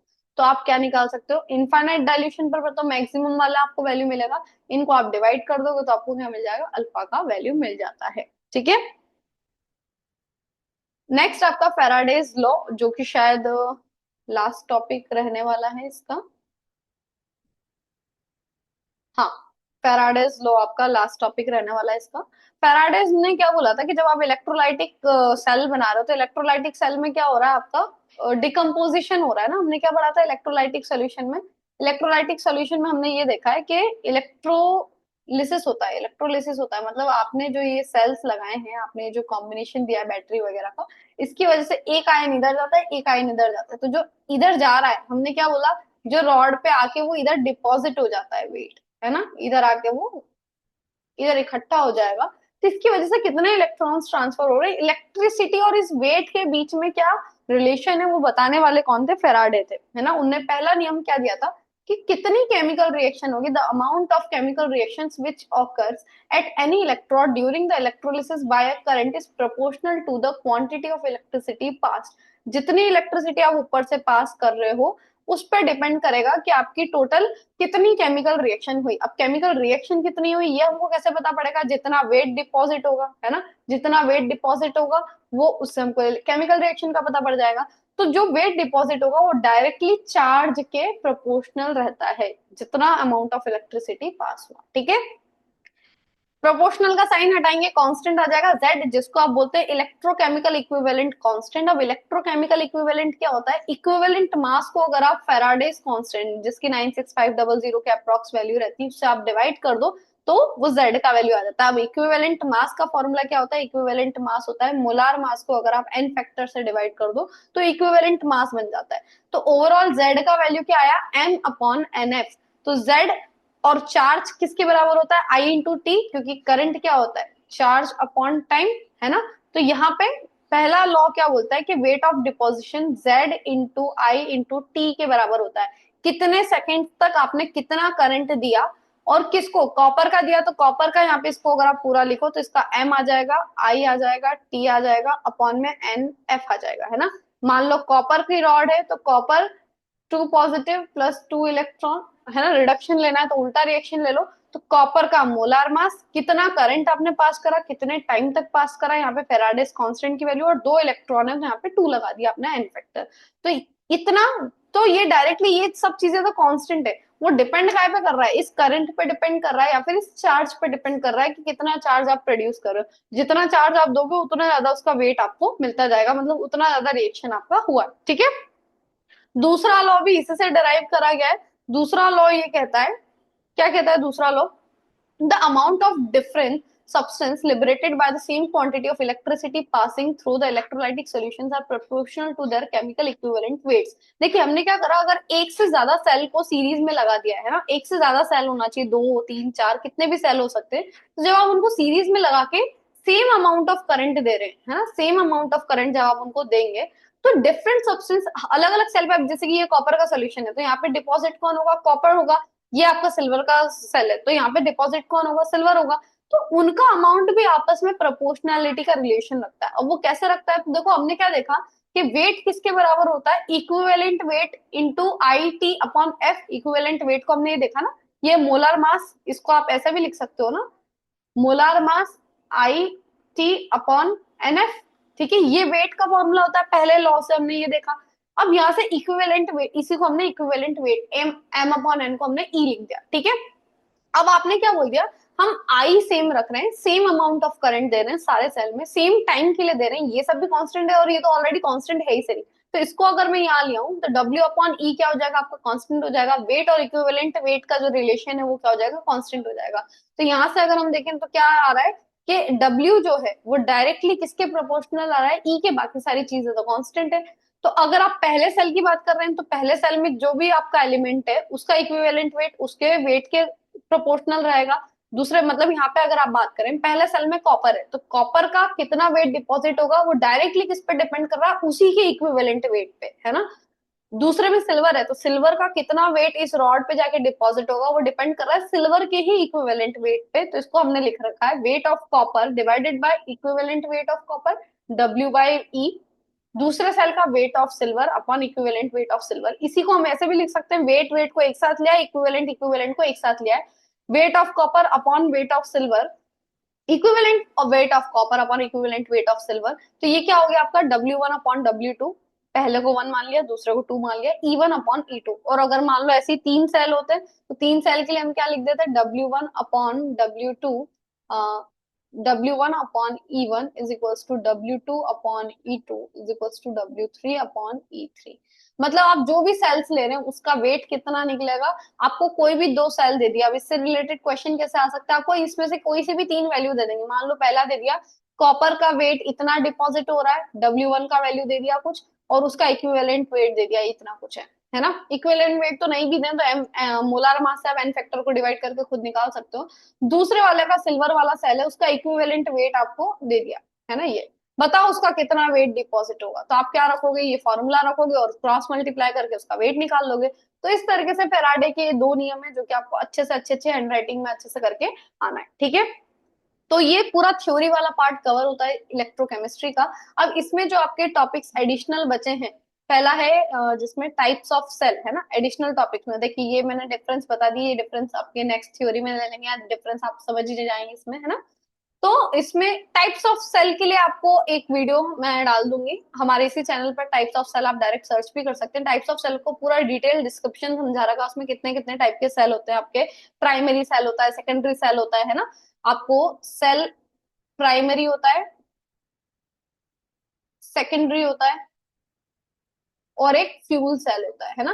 प्राइमरी सेल में आपके 2 टाइप्स के सेल होते हैं, एक आपका ड्राई सेल होता है ना, और एक आपका मर्क्यूरी सेल होता है, मर्क्यूरी सेल होता है। और सेकेंडरी सेल भी 2 टाइप के सेल होते हैं, एक आपका लेड स्टोरेज होता है, लेड स्टोरेज, है ना, और एक आपका निकल कैडमियम सेल होता है, ठीक है। तो इसमें से आप ज्यादा नहीं तो आप एक काम करिएगा, इसमें से जो फ्रिक्वेंटली पूछे जाते हैं ड्राई सेल कर लेना और लेड स्टोरेज कर लेना। उसमें मैंने कंप्लीट अच्छे से समझाया, उस वीडियो को आप देख सकते हैं या फिर आपके पास नोट्स वगैरह है तो वहां से भी इन सेल्स को आप अच्छे से, वो सेल पूरा कंप्लीट कर देगा उस वीडियो में, सेल आप वहां से कर सकते हैं। कोरोजन आपको पता ही है, किसी भी मेटल का मॉइस्चर और एयर के कॉन्टेक्ट में आने से क्या होता है, वो मेटल खराब होने लगता है, जिसको आप क्या बोलते हैं, कोरोजन बोलते हैं। अब कोरोजन कैसे कैसे रोक सकते हैं, मेथड्स ऑफ प्रिवेंशन क्या क्या होते हैं कोरोजन के लिए, ये डायरेक्टली क्वेश्चन के फॉर्मेट में आपको नेक्स्ट वीडियो में मिल जाएगा कि कैसे कैसे इलेक्ट्रोकेमिकल थ्योरी ऑफ रस्टिंग वगैरह। इससे वैसे क्वेश्चन कम आता है, बट हाँ एक बार पढ़ के चले जाइएगा कैसे कैसे गैल्वेनाइजेशन वगैरह करते हैं। तो ये एडिशनल टॉपिक्स भी आप वहां पर कर सकते हैं। इनमें इंपॉर्टेंट ये सब है जो जो मैंने बताया, इसमें से कुछ मत छोड़ना एटलीस्ट, और ये यूनिट्स तो बिल्कुल मत छोड़ना, क्योंकि यहाँ से आपके आप खुद ही देखेंगे ऑब्जेक्टिव्स बहुत इजीली हो जाएंगे, यूनिट से ही आप बहुत कुछ सॉल्व कर पाएंगे, ठीक है। तो आई होप आपको ये वीडियो पूरा समझ में आया होगा, ठीक है। तो और फर्दर जानकारी के लिए अगले, और इसमें हम बहुत सारे प्रैक्टिस करने वाले हैं आपके बोर्ड्स तक, हमारे चैनल से प्लीज जुड़े रहिए, इस वीडियो को पूरा देखिए, जहां समझ में नहीं आया रिपीट कर करके देखिए, बुक से पढ़िए। और इस पूरे देखिए बहुत अच्छा वेटेज रखता है ये टॉपिक, इकलौता टॉपिक 9 मार्क्स आपके कवर कर रहा है, तो सच में बहुत अच्छा वेटेज रख रहा है। अच्छे से कर लेना, नेक्स्ट वीडियो में हम इसके क्वेश्चन करने वाले हैं। तब तक के लिए वीडियो देख कर और इसका पूरा रिवाइज कर कर, क्वेश्चन प्रैक्टिस कर कर, डेरिवेशन वगैरह लिख लिख कर बार बार प्रैक्टिस कर कर इसको रेडी रखिएगा। All the very best, all the very best. आप अपने एग्जाम के लिए प्रिपेयर करते रहिए और हमारे चैनल से जुड़े रहिए। Thank you so much.